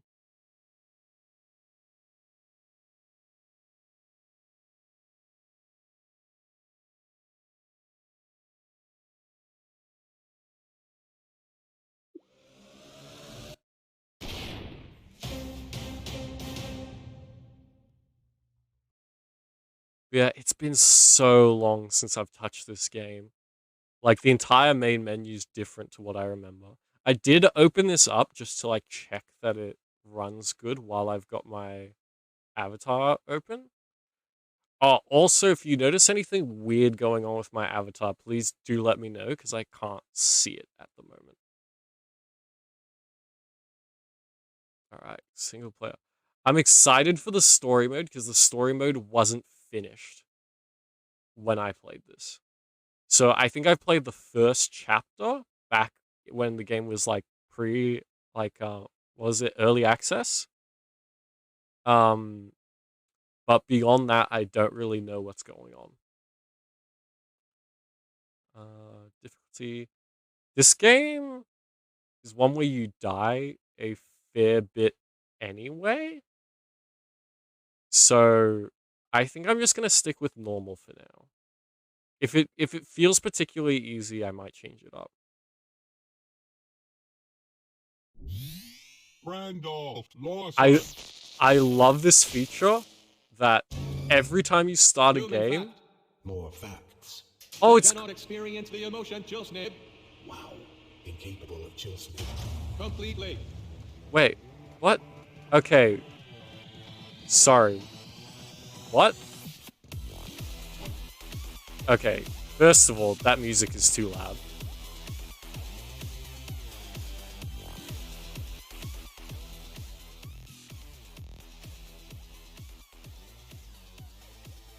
Also, where the heck is the, like, exposition? Where did it go? Surely that's not it, right?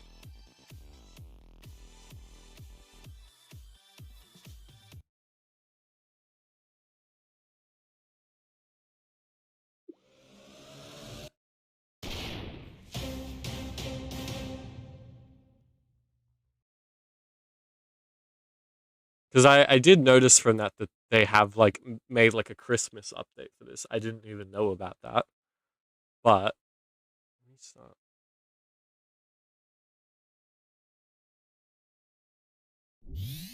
Moses Stevens. Yeah, I like how every time you start, it, like, makes a character. Okay. Unless we harvest them all. Okay, so I will just have to give the context for the game, I guess. That's not very good on their part. Also, I'm trying to... Okay, I remember controls now.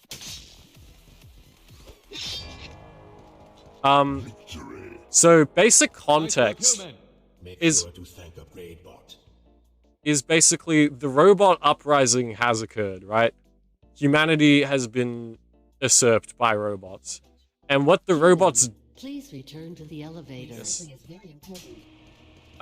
Basically, what the robots do now is they upload human consciousnesses into robot bodies, like the one I'm in now, and force them to fight in a gladiator arena.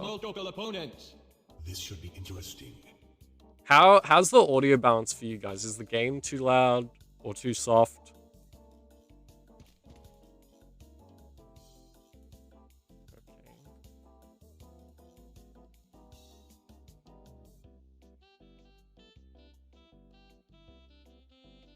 I'm guessing the smart move is to just upgrade the sword. I don't... Oh, I could get the bow.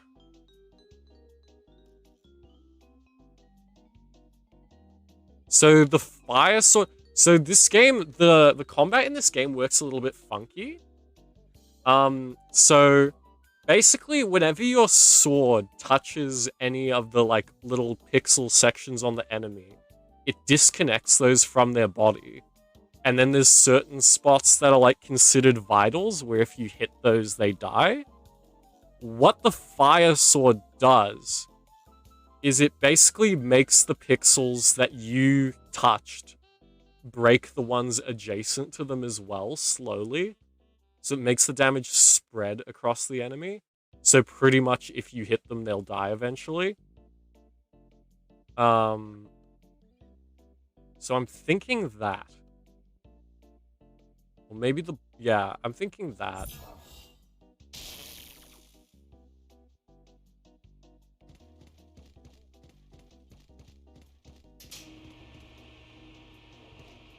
Also, the controls in this game are kind of fun. If you just, like, click with your mouse, it swings the sword straight up and down. But if you do it while running sideways, it does, like, the horizontal swing. Also, the, like, stage hazards in this game are insane. But kind of abusable.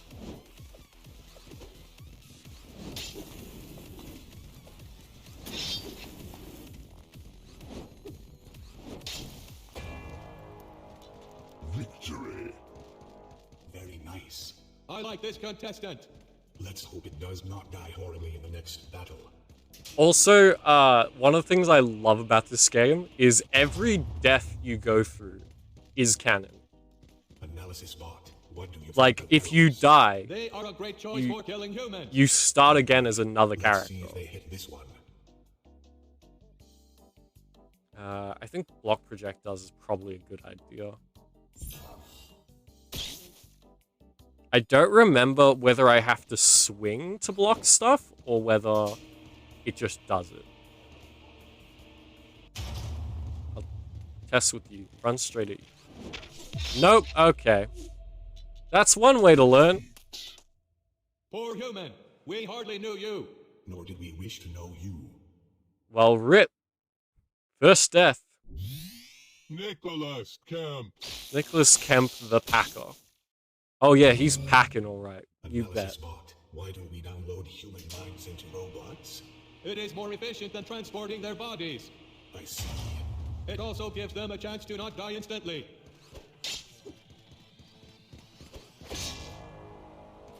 Victory. Wow. Very nice. Perhaps this human had coffee before they were uploaded. Water-based drink. Water-based drink. Also, I love... In the next round, the human Yes, faces yes, more I than did one get sort of headshot, robot. Coleman. Yes. Who do you think will win? I love Analysis bot. the announcers Clearly in it this is better game, to have more like robots. how The robots will win. goofy they are.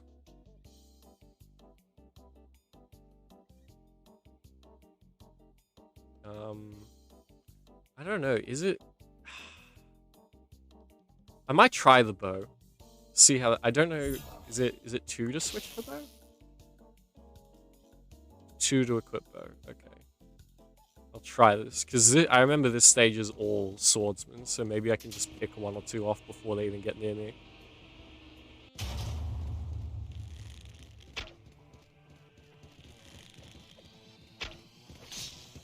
Nope. Okay. Oop. I'm so yeah, if they like lose their legs, they hop. Oh crap. Okay, you first.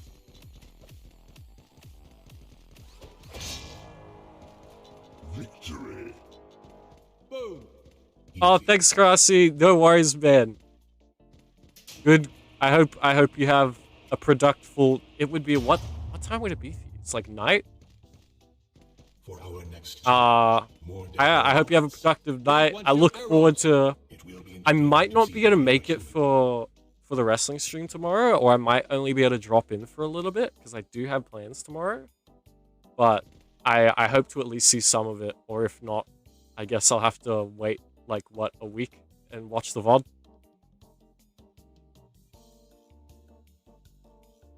But thank you very much for coming and sticking with me the last like 2.5 hours.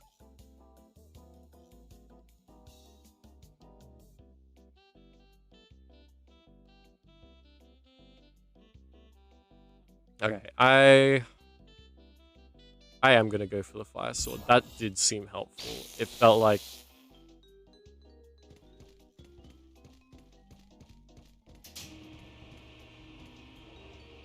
Okay, cool.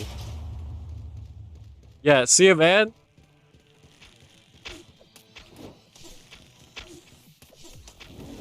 Oh my, I'm so bad. I'm beyond bad. Oh my. I've lost.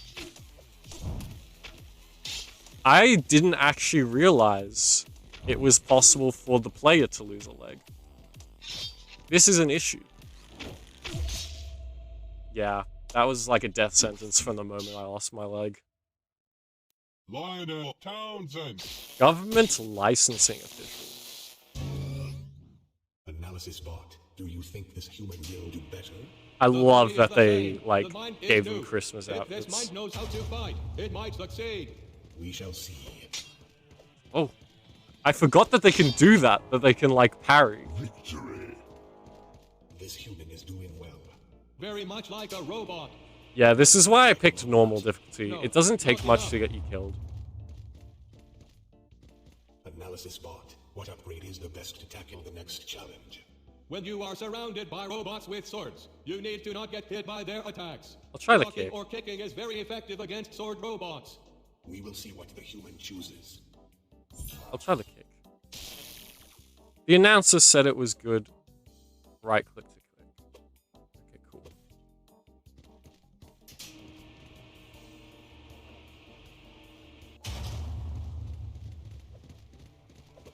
Oh, he jumped.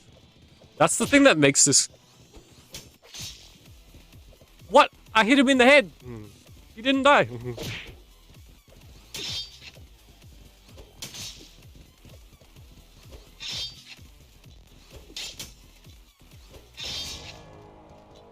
Victory. I love the smell of energy swords in the morning. Commentatron, you did not tell me you had a nose installed. Analysis bot. How do you fight archers? Don't turn your back to them unless you want an arrow in it. A valuable lesson. Yeah, block projectiles is definitely the way to go. I don't know exactly, like, mechanically how this functions. If I just have to make sure the arrow collides with the sword in any way, or if I have to be swinging it.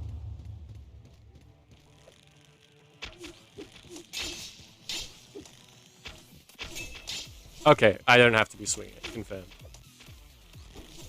Oh my goodness. I'm so busy, like, trying to dodge that I can't even, like, line up my swing.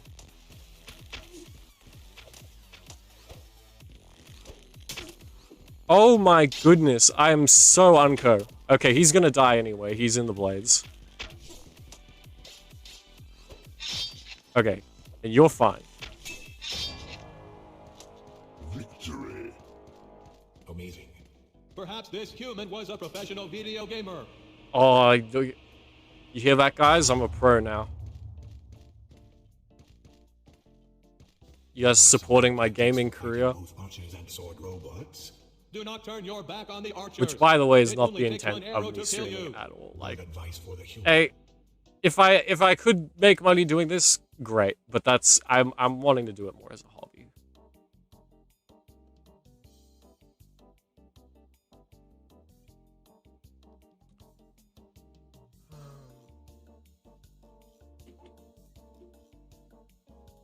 I might, yeah, I'll get the extra life. So that's the reason this game's called Clone Drone in the Danger Zone. Oh, I forgot to change my my category. Whoopsie. let me fix that real quick.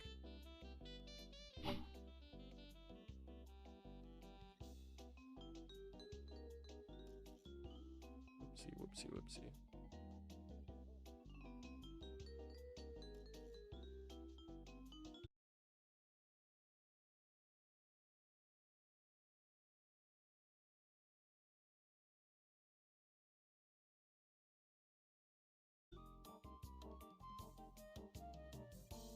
Well, good to know I am already the most popular person streaming Clone Drone in the Danger Zone. Because there is only 3 other people watching in the category before I switch to it.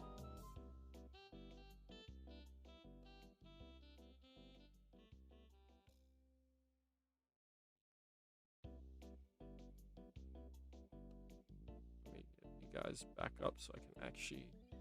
Did anyone say anything just now? Nope. Alright. Back to it.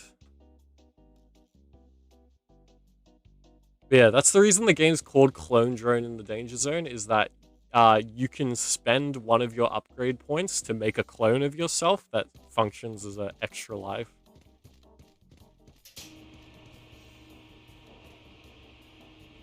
Okay, this is interesting. Oh, they are... I really like the level designs in this game. Okay, you first. Oh, I fell. Okay, blades.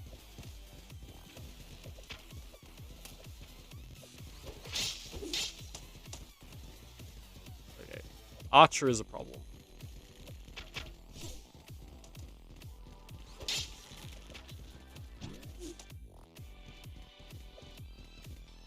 Is there a bounce pad here?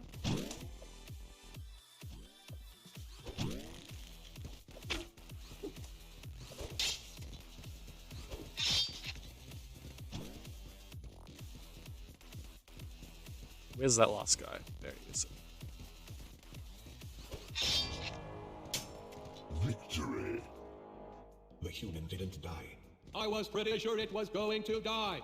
I was kind of worried about that sword at the end. I'm like, is that going to come back again? Maybe later it will die.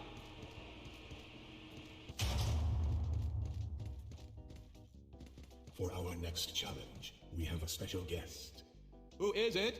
You're about to find out. I'm concerned.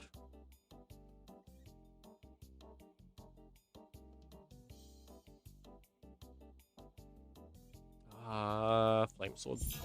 I don't think range options are really necessary in this game.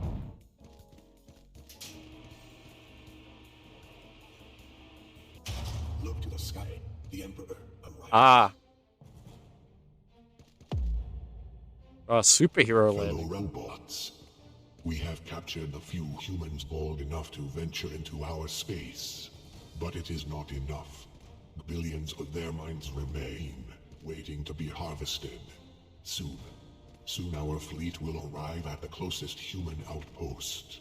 While we wait, let us watch our latest combat robot in action. I give you Spider-Tron 5000. Oh, not this thing. I hate it so much. It just shoots bombs at you. Though on the plus side, at least it knocks over the enemies as well.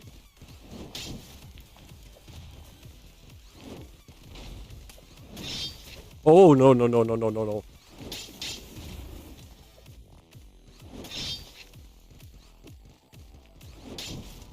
Okay. Now, if I remember right, the trick to killing these guys is you have to cut their legs.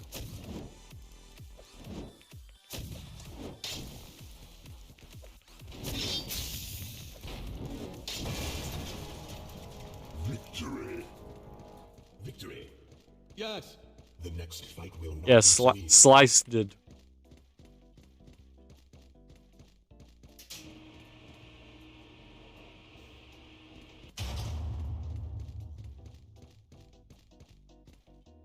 Time for some sword fighting. Unless the human chooses the bow. It will find itself with more targets than arrows. More targets than arrows. Well, that means I can't really miss if I'm shooting, right? I can sure at least pick off a couple from a distance.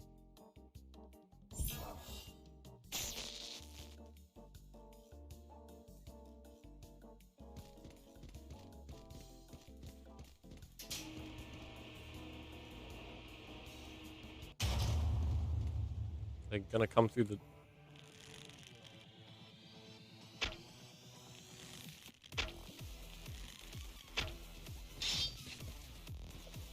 Okay, that did nothing. Oh, these guys are like upgraded sword robots. The AI on these guys is better. Oh!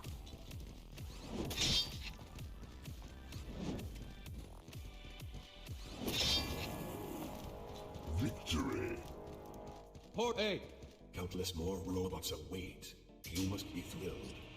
Huh. Something must have, like, nicked my shoulder at one point, because I'm missing some blocks there. Hey, human! Soon you will explode! That's right. Spidertron 5000 is back. Boom!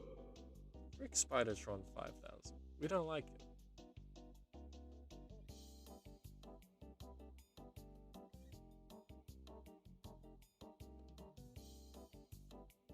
Go wider arrows. Because the default arrows don't seem to do anything.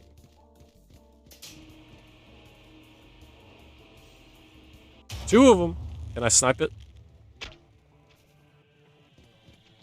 I got it. Oh, there's archers as well. I need the sword.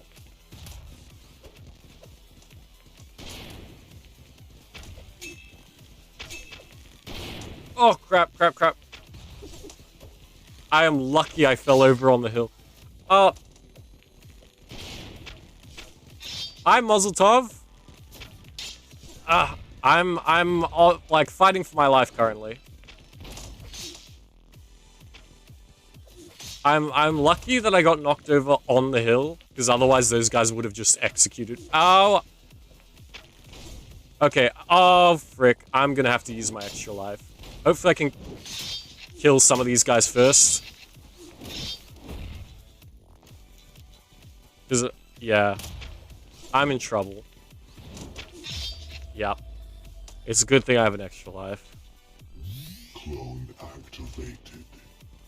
And if I remember right, these guys stay where they were. They don't go back. So he's going to be right at the elevator. Oh, whoa. Okay,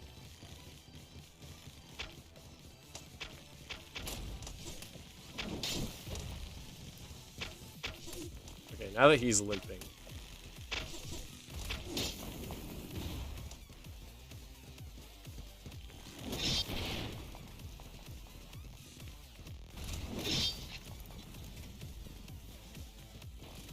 I hate the Spidertron. Wait, can I just jump and kill it? Do I need to cut the legs? Oh, you bastard.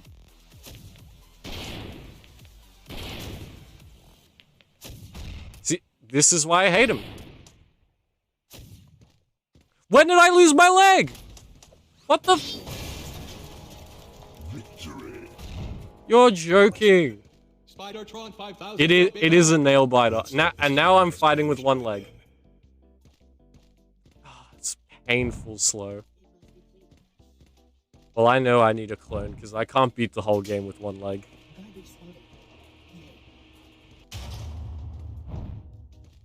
Not many challengers have reached this level. Even fewer reach the one after that. The Mark III combat archers are very good at what they do. Oh, that's an option? Well, why would I repair when I can just get an extra life? What? Clone created. Like I hope these clones are to your satisfaction, human. a busted body and a good body is better than just a good body. What? Why would you ever repair when you can just buy an extra life instead?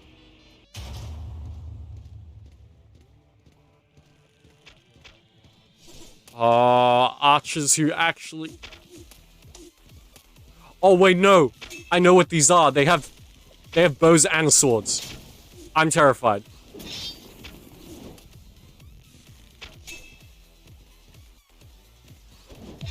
Yeah. Alright, at least now I just have to 1v1 one of them. Clone activated. I might see if I can cheese them with the bow.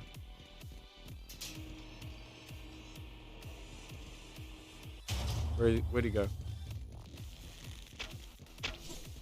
Got him. Victory. That was a difficult fight. We are just getting warmed up. Alright, I'm far enough in the game that I don't want to have to start again, so I am gonna buy another clone. Next round, strength in numbers. It is clear that this human can defeat robots, but can it defeat all the robots? Let's find out. Numbers. The human has a backup. You should always make a backup. Where are they coming? Oh, dang!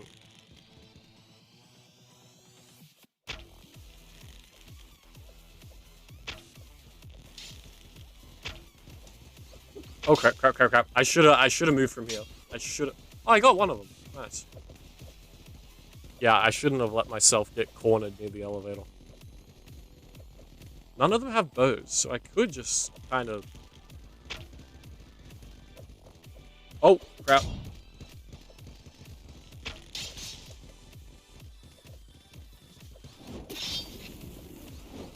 Oh!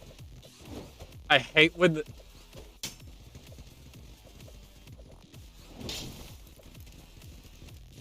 When the AI jumps right as you do a horizontal swing at them, it's so scary. Ah!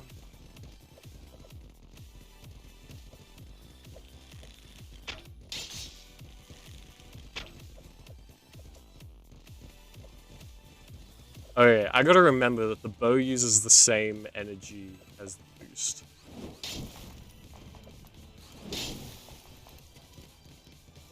Where are you going?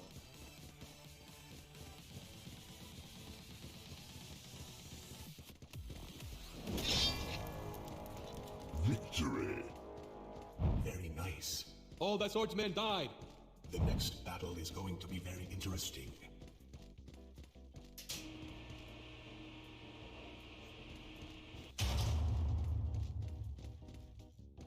Introducing the Mark III sword robot. Oh, Magnificent. no. Don't do it to me.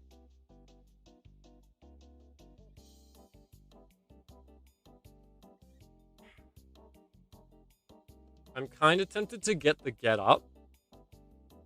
Because without that, the Spidertrons can really cheese me pretty easily.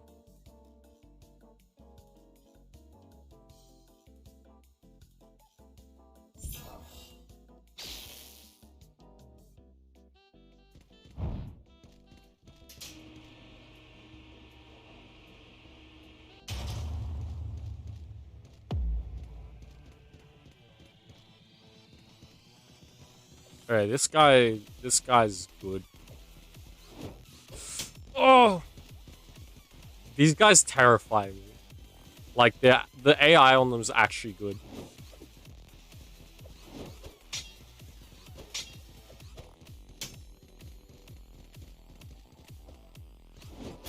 Oh! Finally, someone who can actually fight. It's your lucky day. I'm going to help you escape.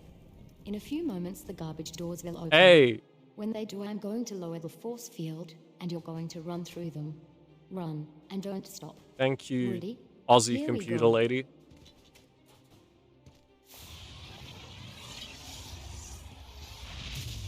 Run. What is happening? The garbage force field has been disabled. Impossible. I am detecting a security breach. The human is escaping. Foolish human. There is no escape from the arena. Security robots. Eliminate by human. No. The security forces are assembling. The human stands no chance. What? Oh. I thought that was like a hole. I could see it some sniffing reason. around the garbage room. I thought it wanted to eat the garbage. What a devious human. It will not get far.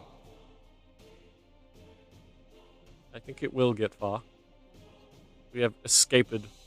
To all of you still left in storage, I will make you a deal. Survive, and I will get you out of here. Together we can fight back. Together we can put an end to this madness. Let's do this. Julio. Alright, so then we play as another person? Megan, now see us. So to our eyes, the human died in the garbage room. Oh, they covered it That is up. what happened. There is no need to panic. No need at all. Oh, what the heck is that? Fight. So I only played chapter 1 back when this game was early access. I have no idea. It got hammers, it looks like. That's terrifying. They're huge. So I gotta remember I don't have my upgrades anymore. Victory. Nice. Not terrible.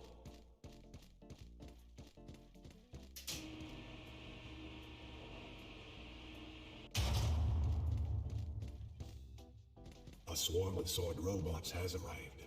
Exciting. Let's see how the human approaches this situation. Oh, I can get the hammer. Oh, we... Is it just like better reach?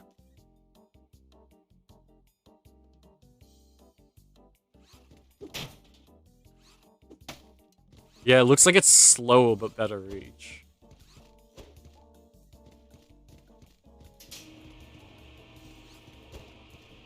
Oh, wait a minute. I think... No. Wait, what? Yeah, slower but better reach. Okay, so I gotta time my movement.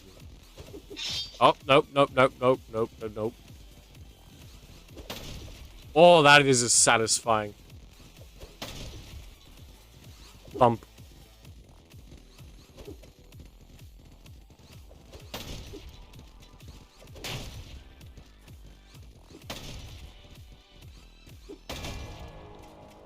Victory.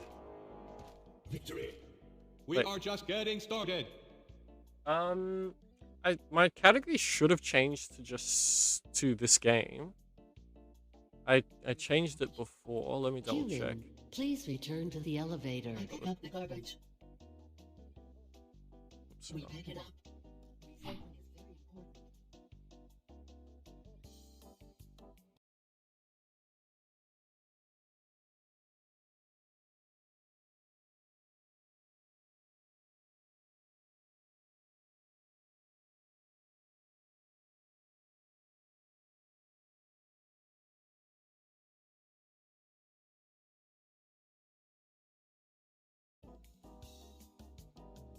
Because it was wrong for a while. Maybe it just hasn't refreshed on your end. Also, what should I call you? Is it just Mozeltov, or do you want me to call you Tad? Or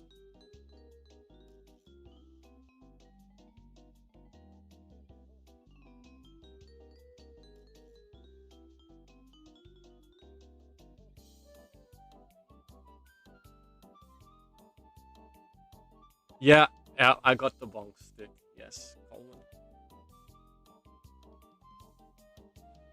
All right, back to it. We pick up the garbage.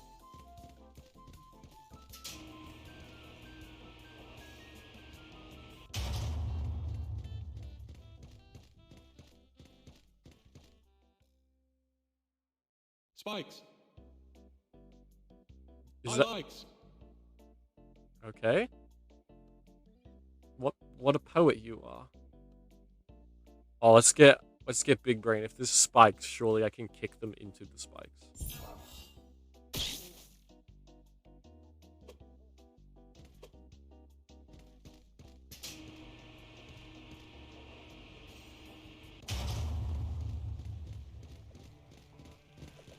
Oh, I need the sword out. Wait, oh, I'm bad.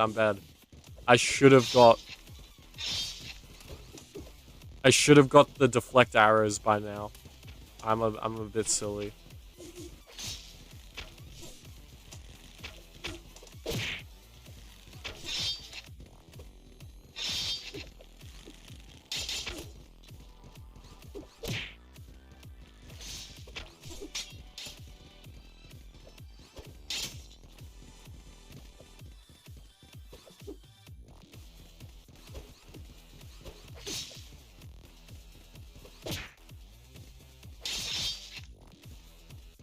How did you survive that?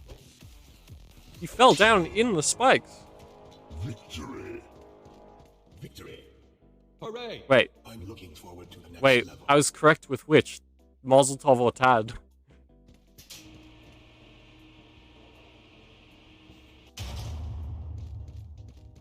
Oh, sorry, do you mean I was correct with the stream Smash, category? bash. Time to take out the human trash. There are also some archers. They are nothing compared to the Mark II hammerbots. I suppose. Yeah, Oh my. More hammers. More hammers. Should... There's archers there, so I need my sword out to be able to deflect the arrows. Okay, archers first.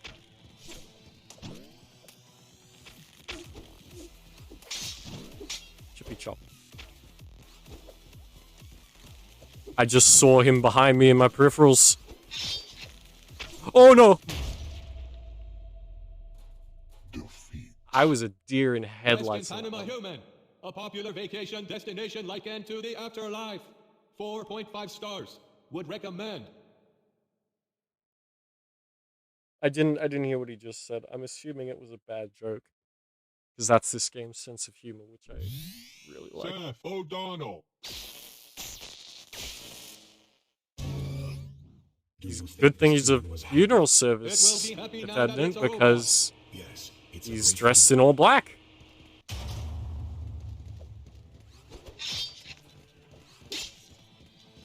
Okay, I think I've figured out how to fight the hammer bots. You just rush them. You just go head first and swing I before was they hoping do. they would smash it into bits. I do not know if you can kick with one leg. I haven't Swords tried. everywhere. everywhere. Everywhere. Okay.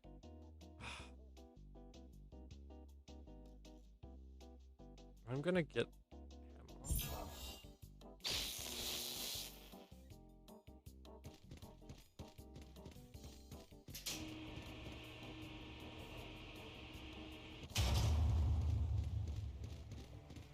There aren't any bows, are there? Oh no, that was too close for comfort.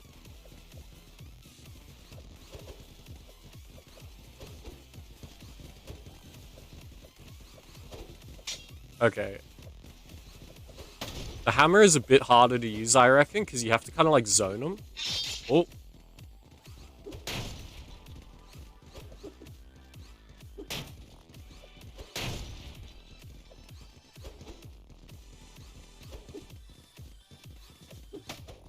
Oh. Victory. The human It was yeah. Congratulations. Give him the big boot. I love how the upgrade bot just like dances. He's just watch vibing. out. There are spikes. Oh my. I'm glad I told the sword robots. Yes, now they are bound to avoid them. Okay. Block projectiles, that's important. At least the first one. So I don't have to be constantly worried about the archers.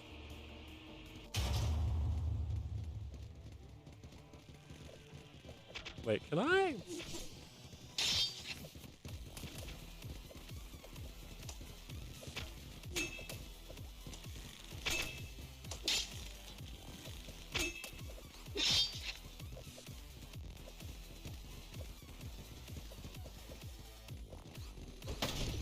Ooh.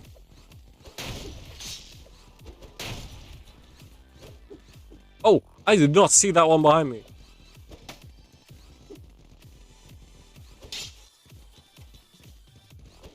Actually, wait. This is an execution. You can't get up the hill.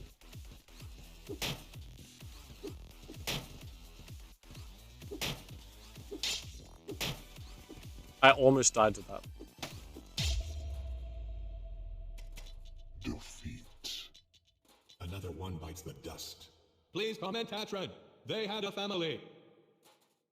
I can't believe this. Oh, guys, that was not okay. That was not okay in the slightest.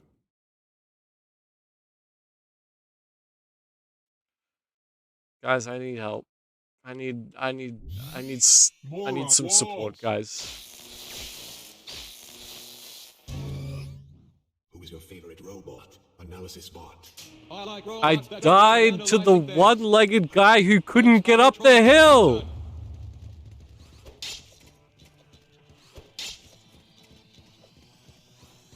At least I figured out how to kill these guys easy. Defeat. Why do we even bother? A combination of research, propaganda, and entertainment. I spoke too soon. Yep, that's me. That's me, Coleman, alright. My specialty. Snatching defeat from the jaws of victory. Hammerbots. So brutal. It is fun to smash things. It is fun to smash things. It's not fun to get smashed.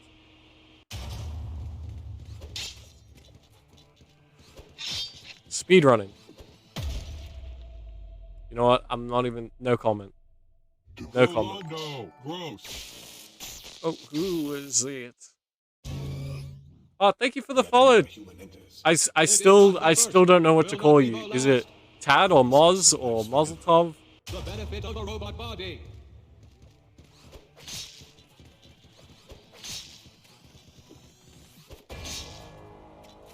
Victory. Yeah, I really had my foot in my mouth there.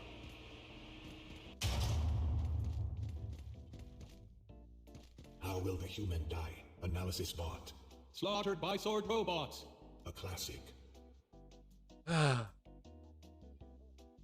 Alright, I'm not really vibing the hammer. It feels very tedious to use.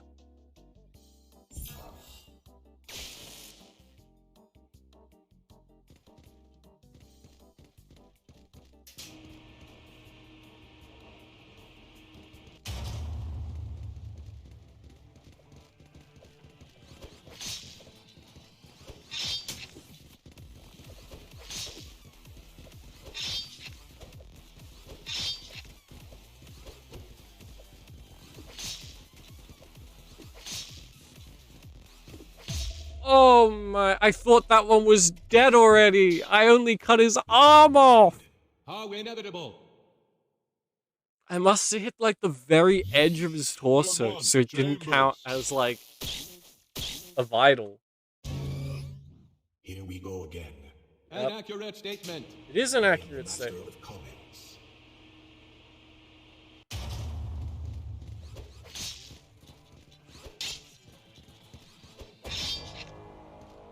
Victory. Port A. I don't normally like You must be thrilled. mold at games. Analysis bot. What is useful against sword robots? A Tad, hammer. okay. That's right. It is unblockable. But blocks nothing. And yes, thank you for the support.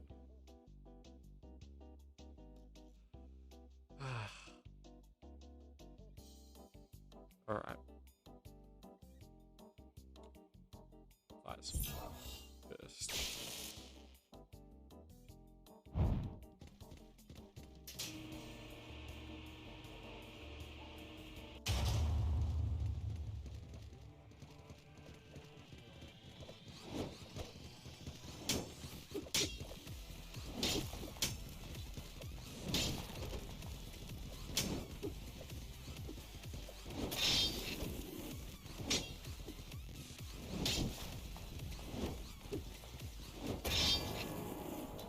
Victory. Nice. What a good little human.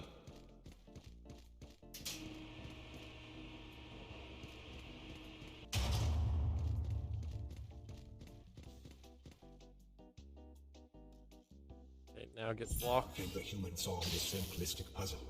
I think it will run into the spikes like a fool. A distinct possibility. Okay, I'm gonna try something. I'm gonna try something gamer. Can I lure them into the spikes? Are they that dumb? They are, but they lucked out and didn't die.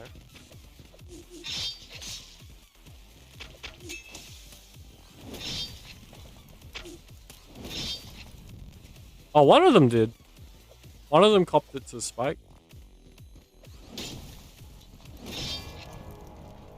Victory.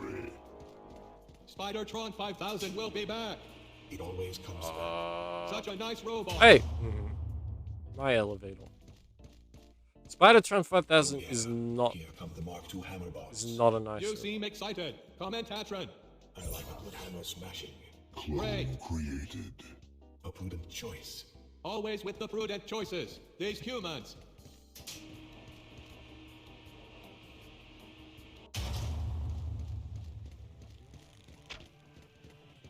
Okay.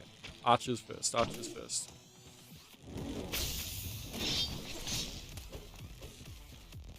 Okay, I gotta not do what I did last time on this level. And fall down right next to one of the hammer bots. Ugh. Had something on my neck. Alright. Can I beta swing? Oh! Oh! He juked me!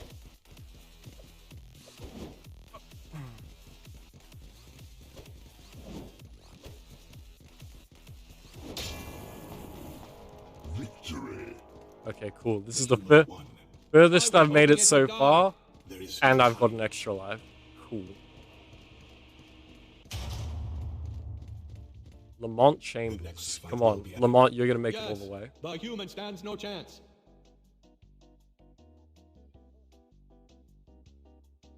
I want the bow purely so that if this next level has a Spidertron, I can try and snipe it at the start.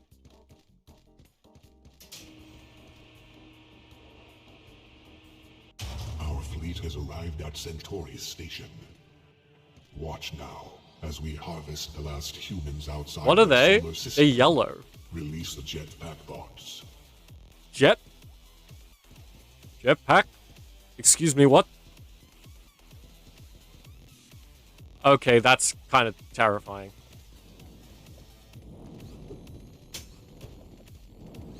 Oh my. Okay, one down.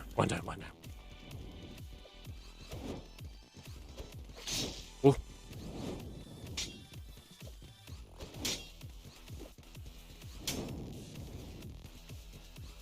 Bro, I'm fighting for my life here. Ah! It's okay. I can fight for my extra life instead. Clone activated. If I die, I'm gonna be so sad.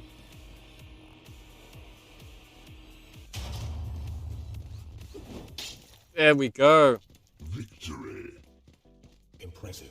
Yes, It is a shame the humans with Centauri's station can't fight like sword robots. they will soon. Oh, okay. That's no good. Is that the thing they were saying, like the closest human outpost? Yay. Okay, Is I'm there garbage? I cleaned it up. I'm glad you know what you like, garbage robot. You found, you know what, of all the robots, you're pretty cool. You're not trying to kill me. You are You're just cleaning up my leftovers. ingestion party. Please enter our house and go to the second floor. What a lovely time. Ah. I attempted to go for the arrow whip. So that the arrows actually become, like, usable. That number is going up quickly. Oh my, there's a lot of humans dying. Hey, yo. Mushroom? Oop. I see. Wait. They're not even aggroed yet. What? Can I kill them without aggroing them? Oh, no.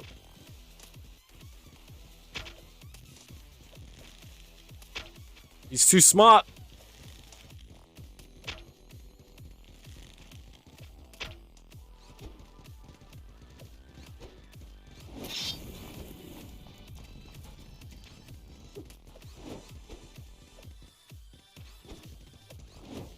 Oh, stop. I just gotta, like, read the jump.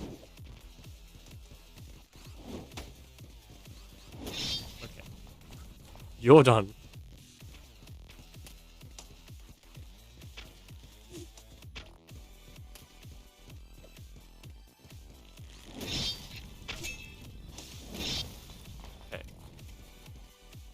Can I have a peeky of what's up there before I go up?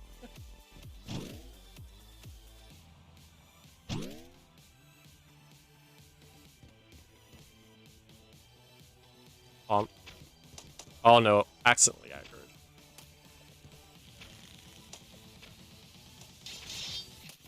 I hear spikes.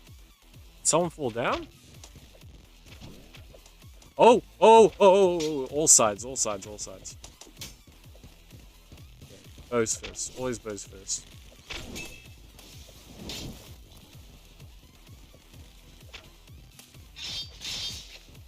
Oh, they're idiots.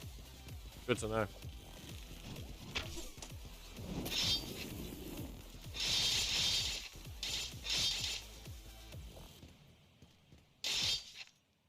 Is there someone? Where are you?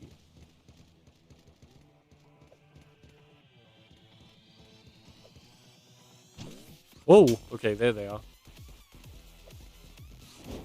Oh my goodness, I blocked behind my back.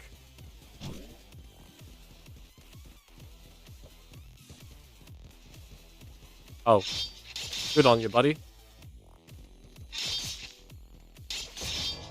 Good on you. Victory. I I'll wish take this it. human would die. Yes, it would be neat to try some new humans. Well, no, I'm making a clone, so you have to keep dealing with me. The way is shut. Except for a jump pad. Jump in. Clone created. I should have guessed the human would make more clones. Why is that analysis bot? Making more of themselves. Is their quote-unquote thing. I'm not sure whether that's supposed to be sexual, or if that's just.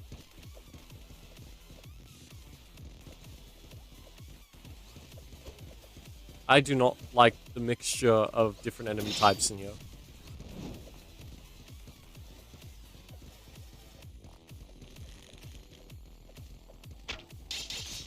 Oh, double!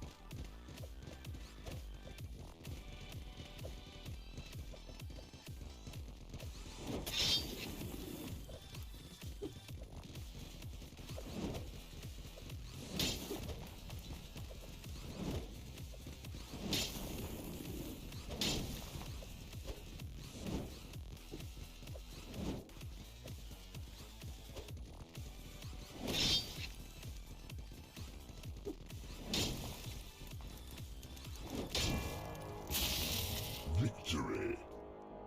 That was quite the fight. Not bad.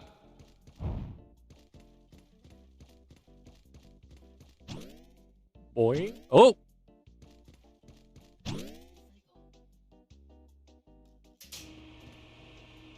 I don't know why it has that bounce pad at the start. Maybe just so you can't see what's coming before you're in it. Red is such a good color. # 0000. I guess. The best.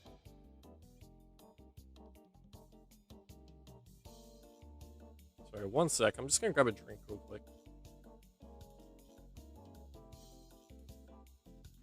This is why I need affiliate, so I can have a hydrate redeem, and you guys can remind me to drink, because otherwise I won't.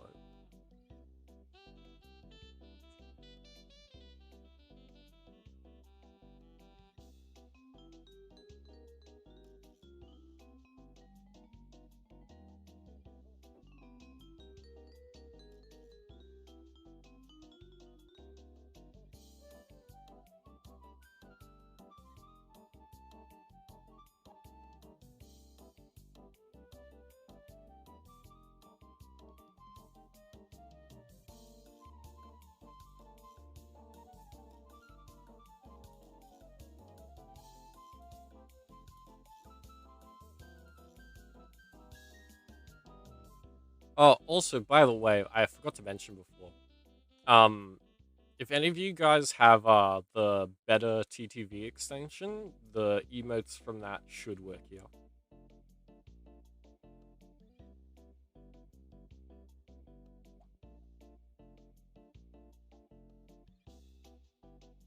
I'm going like full camel mode and having like 2 full glasses of water right now. because I should have been drinking throughout the stream. But I was not, so now I'm catching up.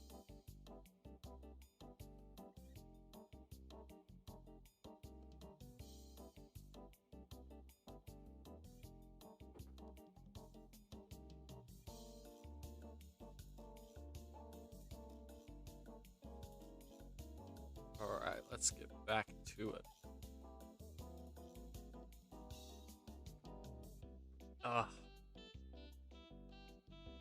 Maybe more energy or more arrow width.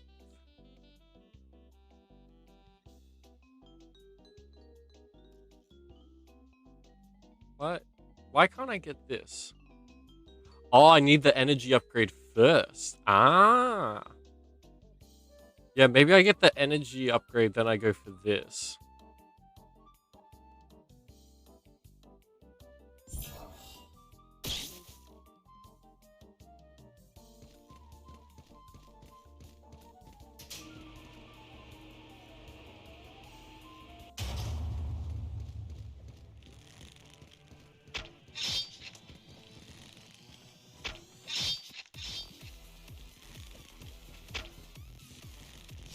Oh, I didn't see there's a guy with the bow over there.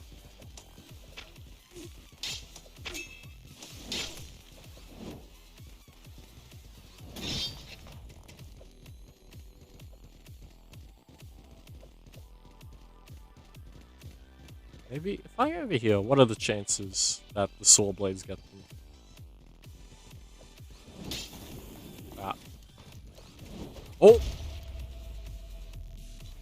It's a life down. Clone activated.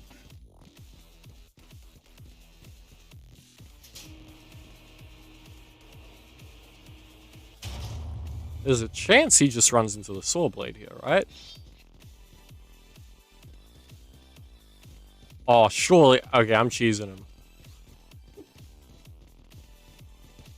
And don't even start talking to me about honor. You're the ones who kidnapped me and put me in a robot body.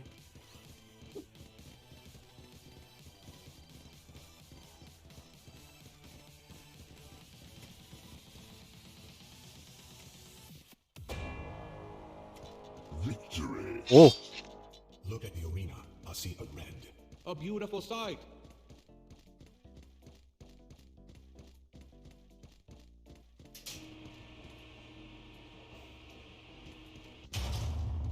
Surely I can't be that far from the end of the chapter. And now, Spidertron 6000. What? OMG. Boom, boom, boom, boom. 6,000? That's not... It was 5,000 before, right? I'm not crazy.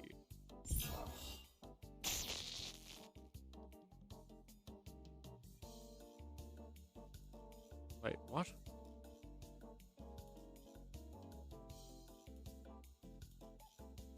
Wait, let me try that.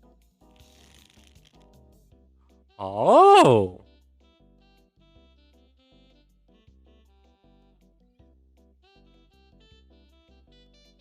So that drains energy as well as the actual...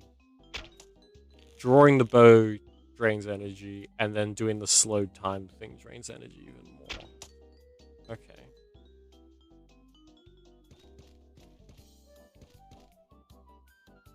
But if there's a Spidertron, that's so worth it. What the...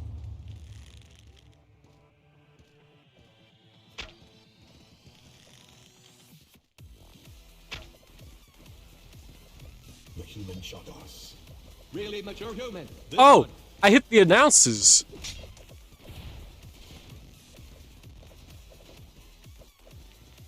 Okay, this one I'm definitely gonna need to cut the legs.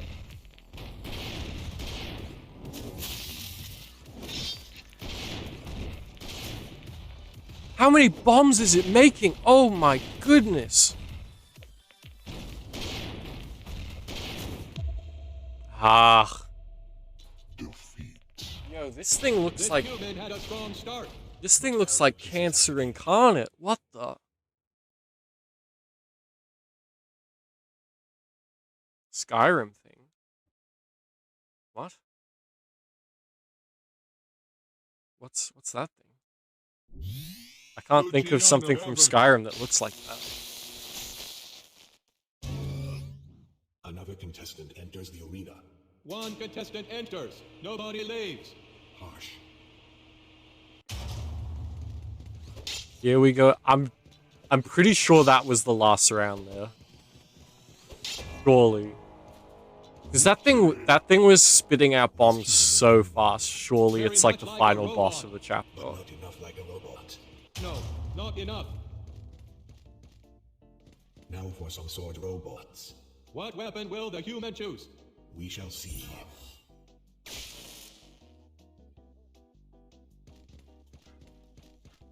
Oh, sorry, one sec, guys.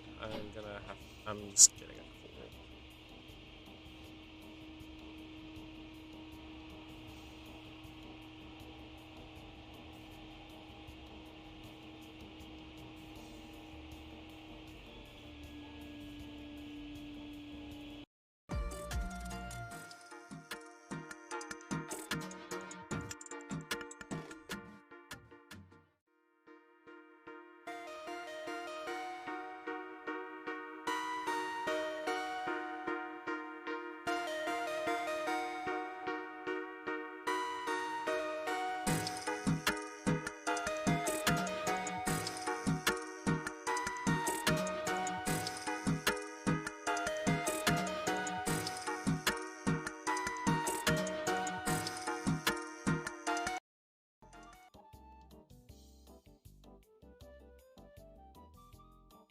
Alright, we're back. It's just a spam call.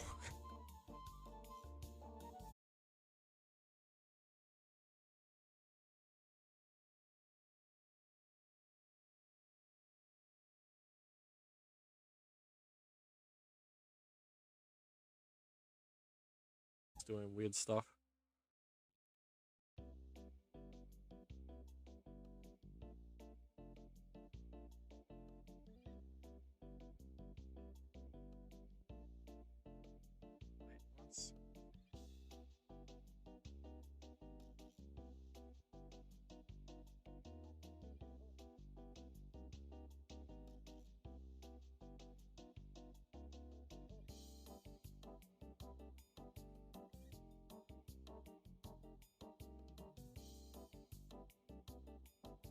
One sec, I'm gonna restart VC Face real quick, and hopefully that fixes some of the issues.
Oh, you were talking about the slow time bow. Ah. Is the stream getting more delayed than it was before? Because we checked at the very start of stream, and the delay was actually very good. It was only maybe like 3 seconds. It was crazy, actually.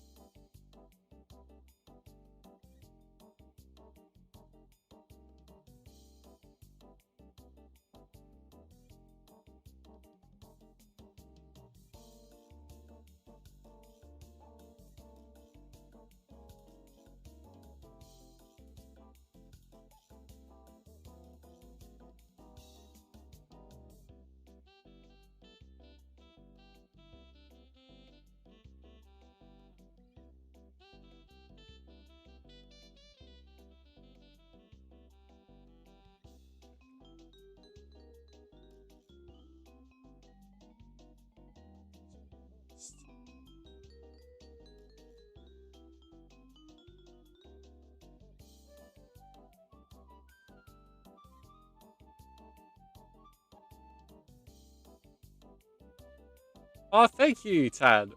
Most of it's using like pre-made stuff.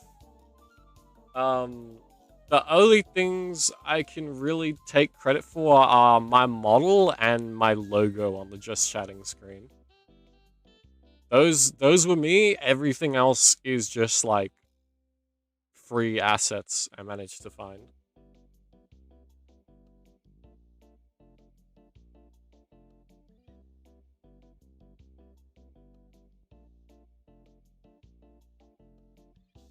Yeah, I did try to make it like as high quality as I can for a first stream. This isn't gonna be the final form, but it's something to get me started.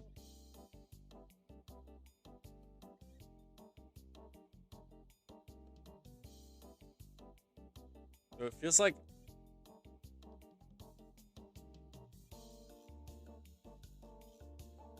wouldn't recommend streaming at 60 FPS. Okay, yeah, I probably shouldn't.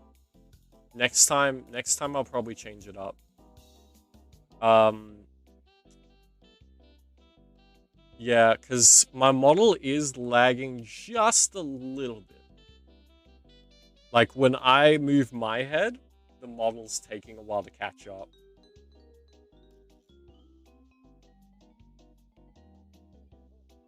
The audio lip syncing's working great though.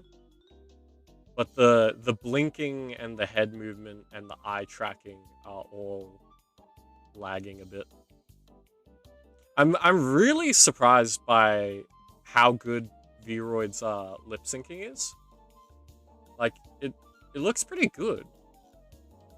I thought it like was a fairly experimental feature, but it works well. Yeah.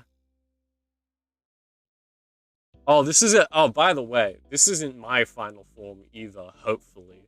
The dream is to be able to commission a 2D model someday.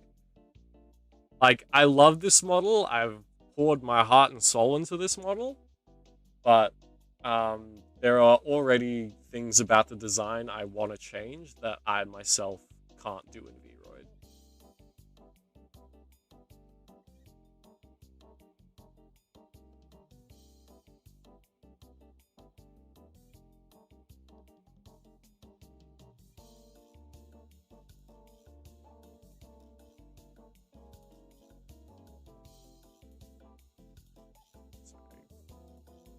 Chat box on screen is just annoying me. It's got text like halfway on screen. There we go. That should be good.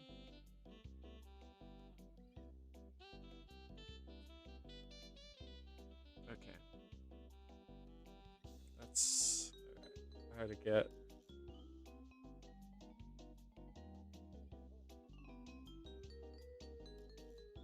Sorry, I just gotta get you guys back up on my phone so I can actually see you when I go back to the game screen. Hey! Welcome, welcome! If you're looking, that's totally fine. Working on VODs. Nice. That's a thing I'm gonna have to do from now on. Gonna be interesting.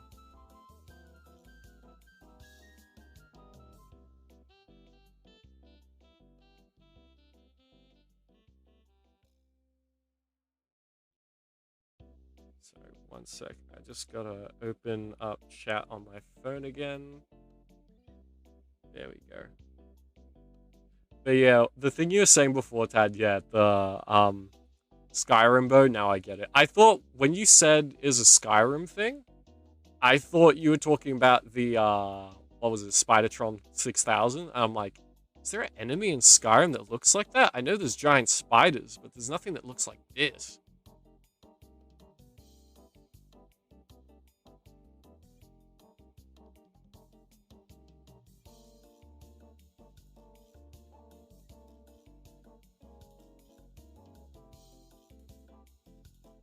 2 seconds, sorry.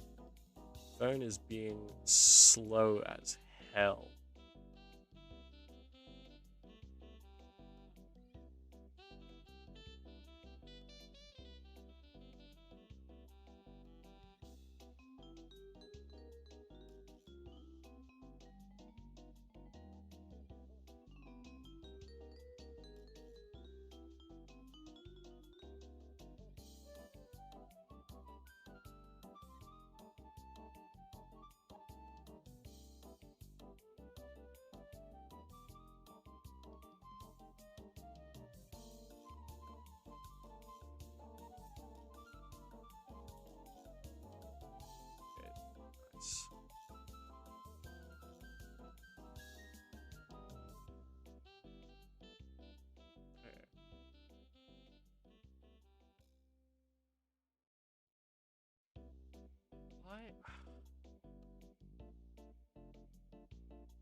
My phone has caught stupid.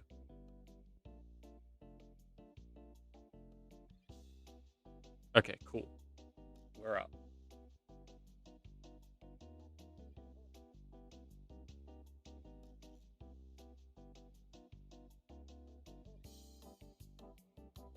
Alright. Game time. Oh, whoops. Wait. I forgot. Yep, all good. Never mind. I thought I left the background music running. And I was like, that's gonna get annoying. You guys.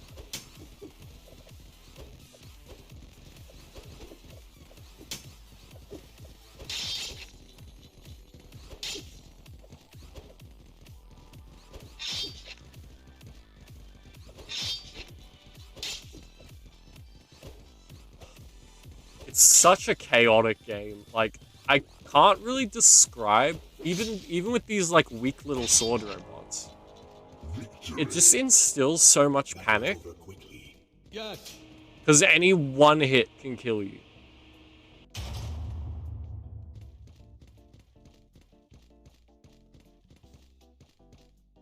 Schnick, schnick, schnick.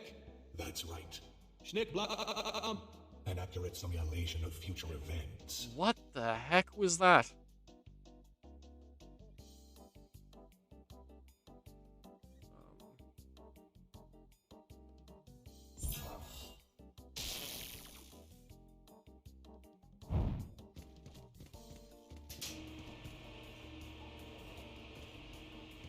Okay, come in the spikes. Come in the spikes, guys.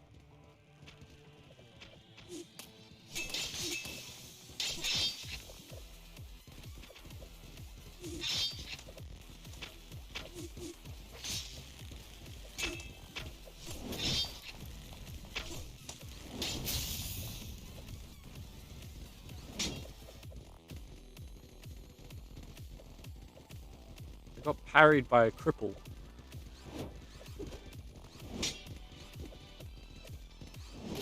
I'm not losing to a cripple on this level again.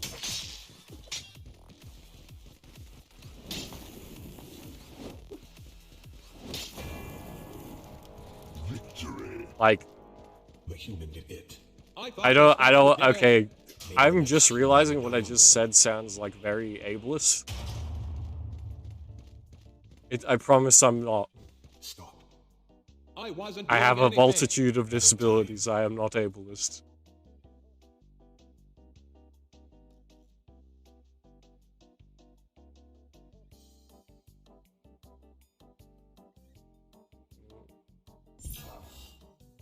Clone created.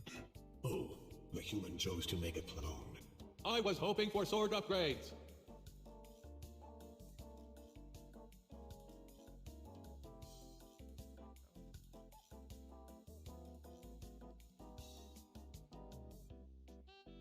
Wait, sorry. I'm just testing something with chat to make sure it's working.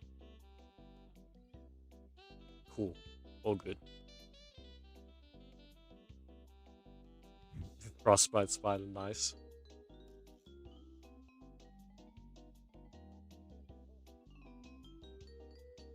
Yeah, I really need to find a better solution for seeing chat while I'm playing.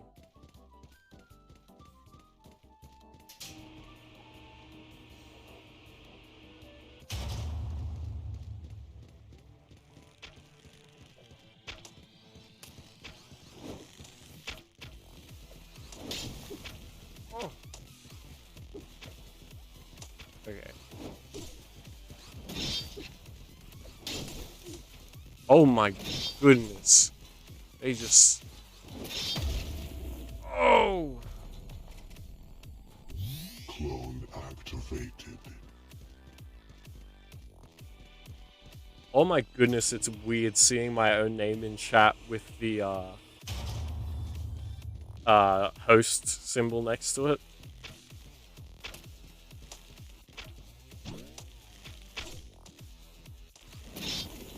I never really thought about that once I started streaming, that's a thing I'm gonna see. Myself as host.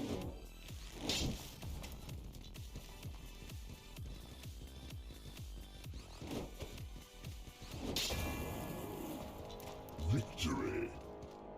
The Mark II Hammerbots died. Oh, it's okay, Commentatron. I enjoy seeing them fight.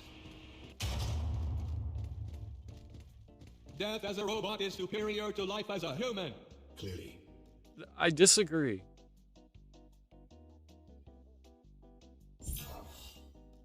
Clone created. a clone. Yes, A clone drone. yes, A clone drone in the danger arena. perfect. Here we are once more. Behold the fury of the jetpack bots. Wait. Oh yeah, this was him. Okay. These guys make me panic more than most of the enemies in this game.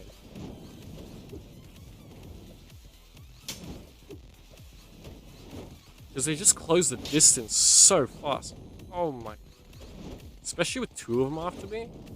It's just real freaky.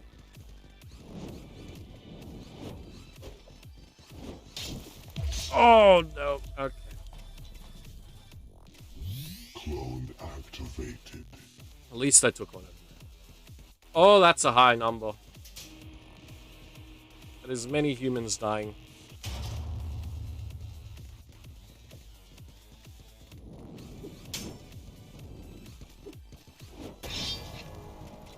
Victory.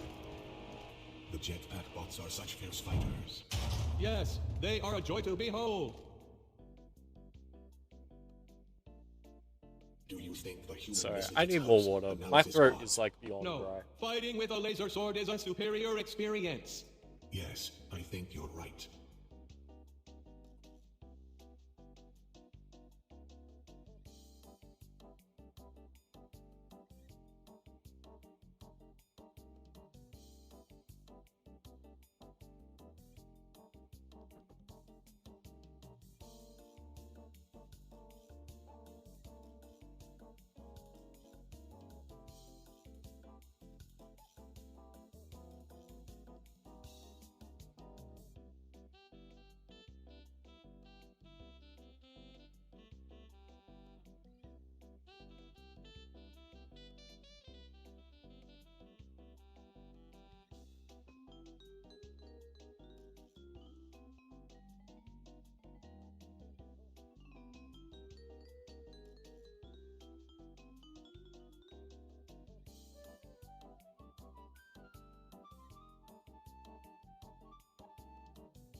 Do I have a clone currently? No, I will get one. Clone created. It appears this human fears death. Typical. Well, screw you. Not everyone's a mindless robot just running at me waiting to die.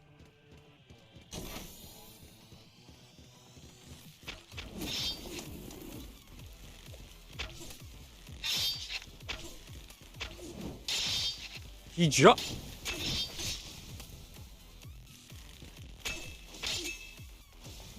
Do it.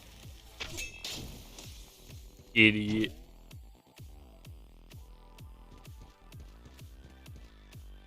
Ah, I triggered him. They are all very dumb.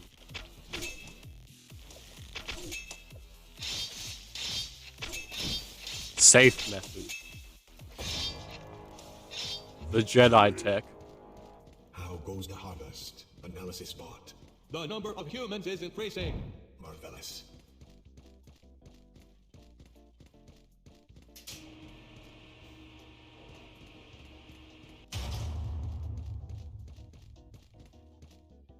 I don't really think it's worth. And now, a mysterious level. Spoiler, it contains death robots. I don't think Don't it's spoil it. really worth Sorry. investing in the bow at this point. Because I've wasted a bunch on clones. Because I kept dying. So I reckon I just min-max this and just go for sword stuff. Because I'm not going to get the bow to the point where it's usable in the remaining rounds.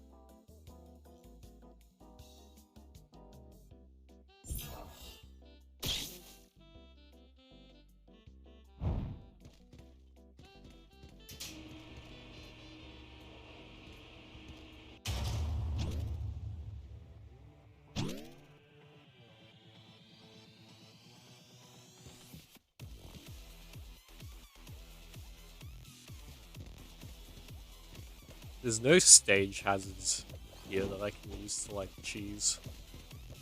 So I just have to do it old-fashioned.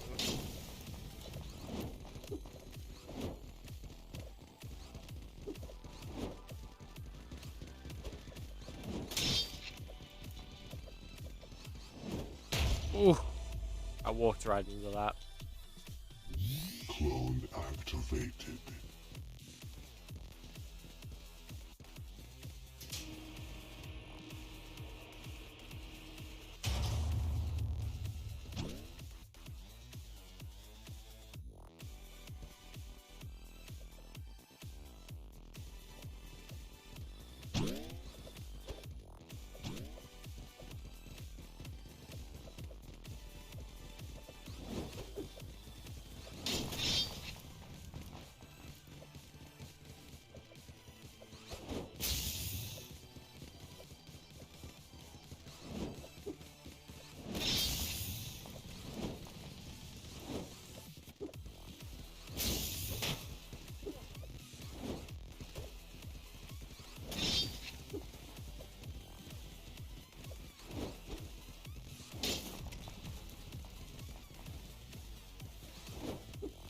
Oh my, that was close.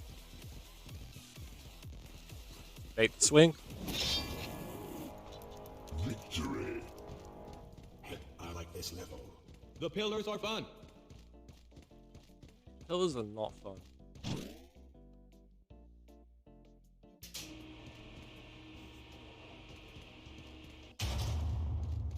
See, this is what I was saying. There was no way I was gonna... The bow only really is good once you've put, like, 4 points into it. Beautiful creatures. Or, like, at least 3, maybe. And I've died too many times, so I'm not gonna have enough points. Human will die. Perhaps they will die in different ways. We shall see.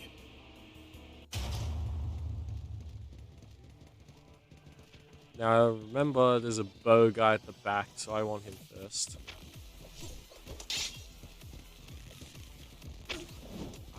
Ah.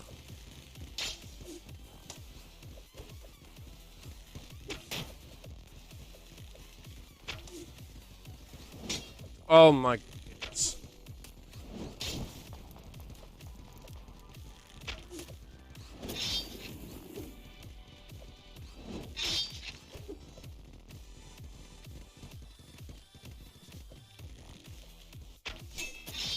Nice.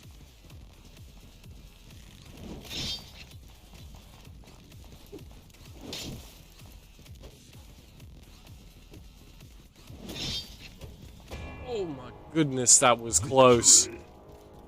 This human is close to death. Yes, the worst is yet to come.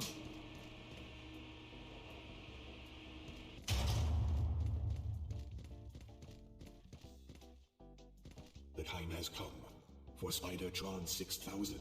So big. Frick this thing. Okay. Wait, I still have a clone. I really need the get up. Because this thing throws out the bombs so fast.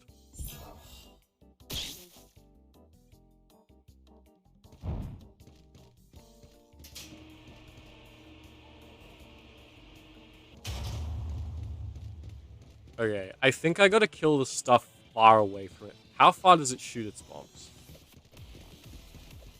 Not that far. If I kill all these guys... Oh my! I did not notice those jump pads.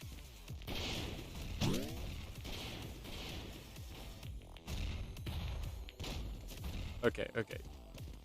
I'm like 2 at a time, guys.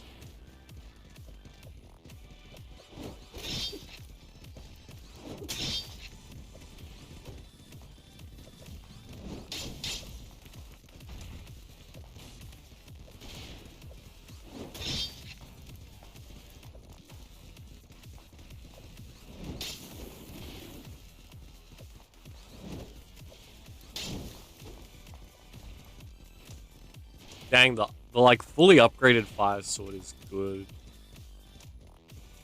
Okay, surely can I? I'm awesome.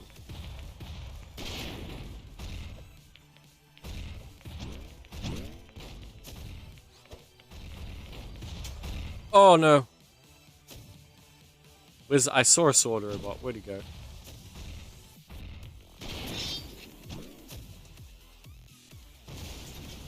Nice. Where'd that sword robot go? Oh, it's two.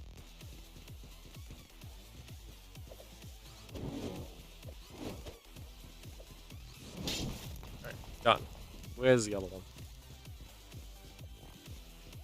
Hiding behind the statue.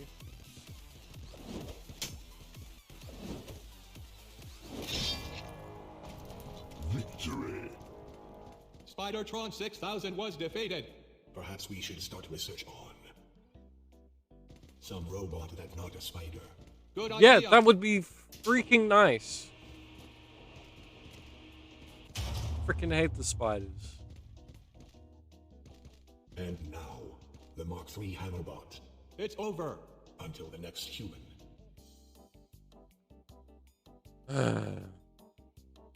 Mark III hammer.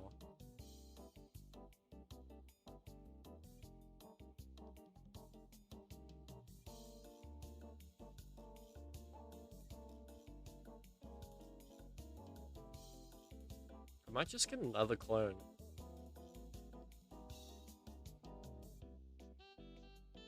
I don't think there's much else that's worthwhile.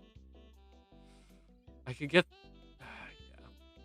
Clone seems like the best bang for the buck Clone here. created. Analysis bot. How are new humans created? I am told that they are grown inside other humans. You. Yes.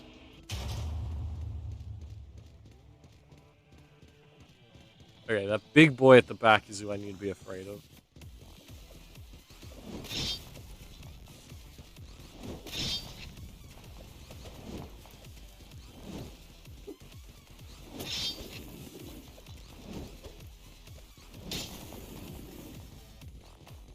Oh, he's like reasonably quick too.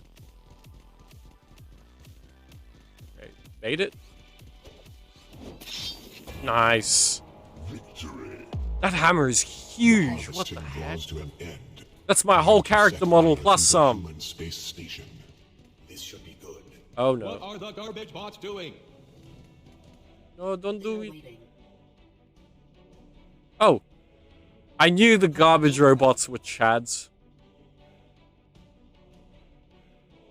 Hello. Humanity will rise. It's got a cute face. I like. Hello. Humanity will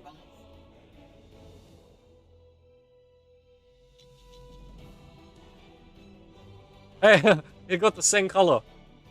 So, I did hear about this. So that guy hugging me right now is the guy I beat chapter 1 with. I happen to beat it twice with the same color. Alright, what's the time?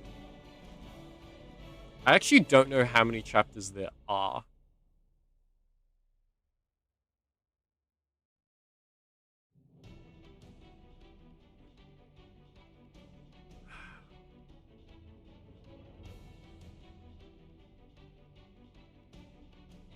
Just having a stretch.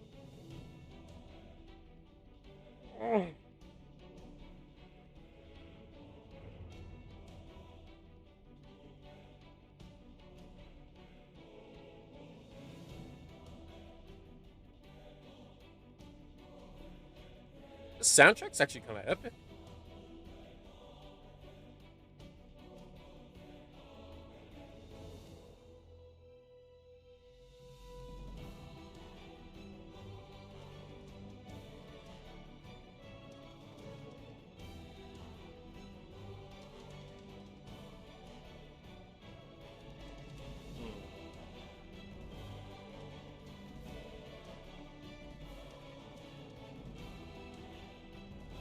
Wait, what's a coincidence?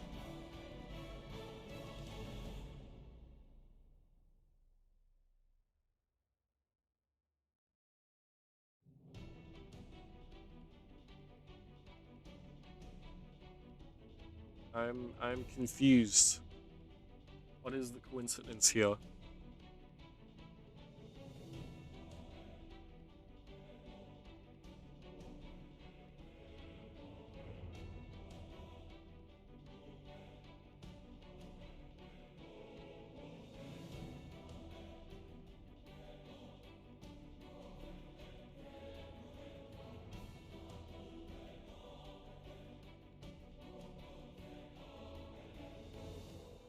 Alright, I just looked up. There are 5 chapters all up.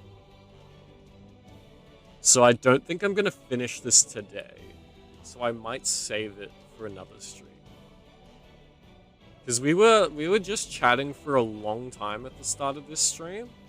So oh, you really do have delay. Sheesh. That was a while. Damn. Is everyone else having that much delay? Dang, now I kind of want to know.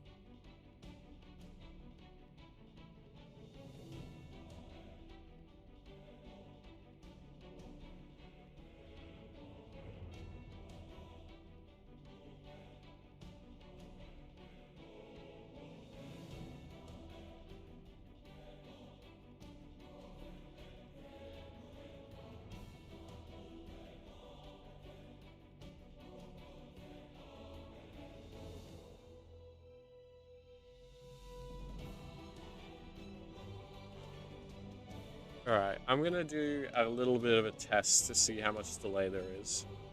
Alright. I'm just gonna put A in the chat and then see how long. I've got the stream up on my phone. So I just want to see how long it takes to show up on that. 1, 2, 3, 4, 5. Oh crap, my stream's buffering. 6, 7, roughly 8, 9, 10.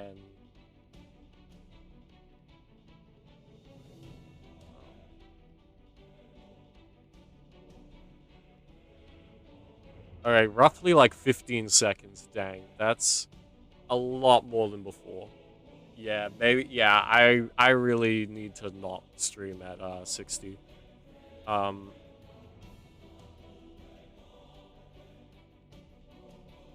Yeah. I'll fix that up for next time. That's really weird though. It was running, maybe it's like running the game at the same time. Because when I was just chatting, everything was running fine. And now my model's lagging a bit. Now the stream's way more delayed. So yeah, maybe I need to, yeah, drop frame rate a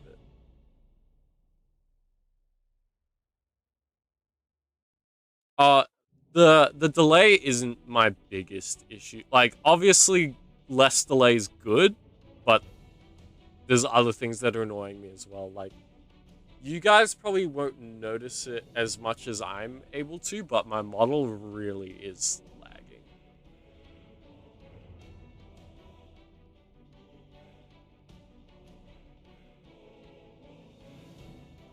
Because my model, it's normally almost like a mirror, right? It's like pretty much real time normally. And now it's got like a good like second or two delay.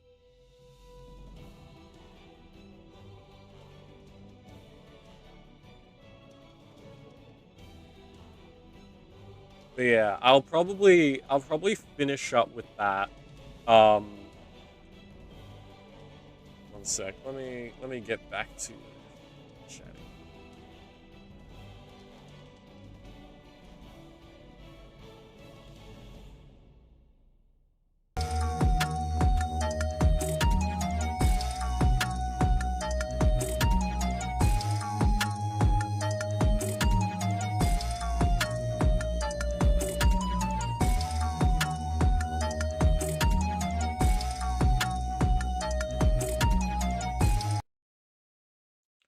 I'm actually going to go back to the game for just a sec because I got a loading screen. And I'm kind of worried it might be a cutscene or something.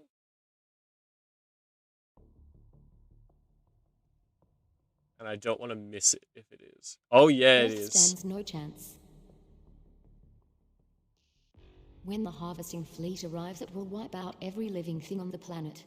Human weapons will be useless against them. Oh wait, we weren't on But Earth? we are no longer human. We can still stop them if we transfer your minds directly onto the harvesting fleet. It won't be easy. Security is tight for transferring minds between military endpoints. There is only one place that allows such a thing. The Fleet Communications Beacon. Interesting. The Okay. building is equipped with a business robot transfer system in the low security floors. This is how we will get you into the building.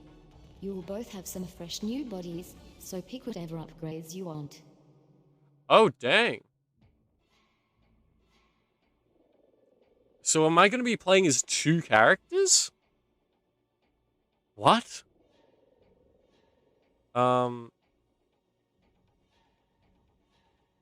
Interesting. Okay, I'm going to set up these builds.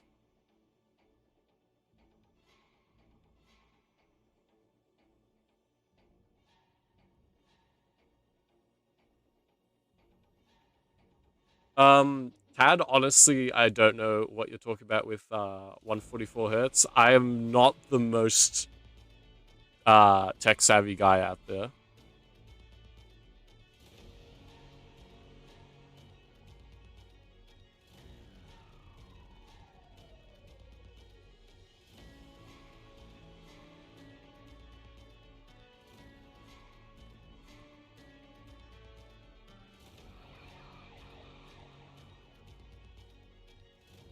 So they always have the sword. I might make one of them a super melee heavy build and the other one a more range heavy build. I'll make the first one more range. So bow, wider arrows, energy, slow time.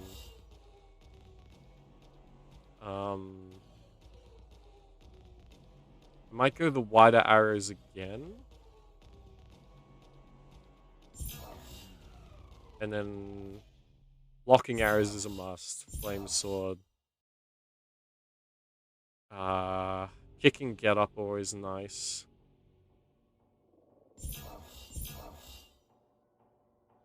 I don't really care for the jetpack. I don't think it's super useful. Honestly, okay, what I said before about doing a melee build and a ranged build is garbage, because I can do a build that's the best of both worlds. So, I'm just going to make both the same.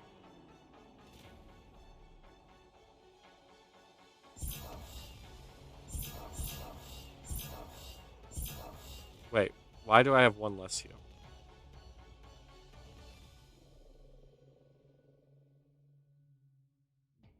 Did I mess something up?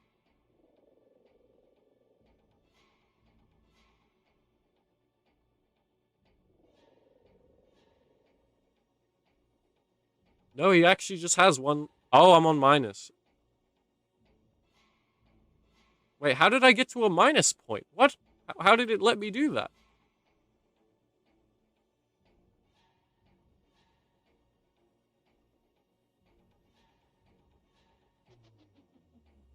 Wait.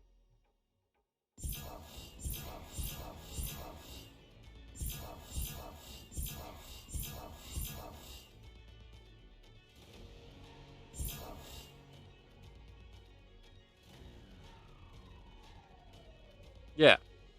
What? And now this one's minus again.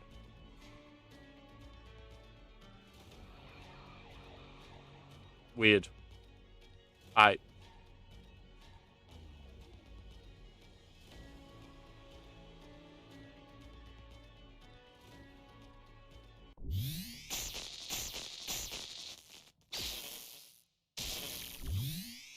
Oh. We are in. Head upstairs when you're ready. I will be watching. Oh my goodness, it's actually like... Am I playing with someone else? No, I control both. That's weird. Okay. We're gonna get to this next time.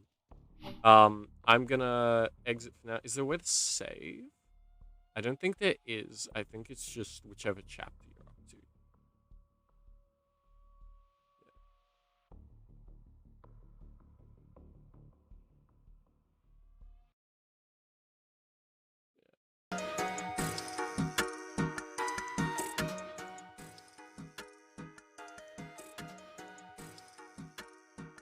Yeah, to the...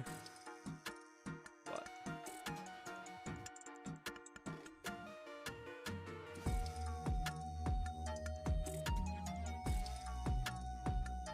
To the 4 people here, I think one of which is just me on my phone.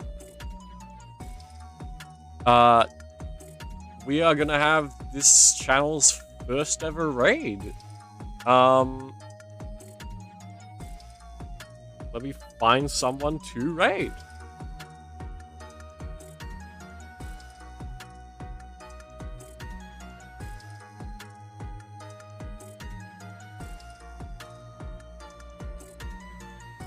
Oh, that's okay, easy.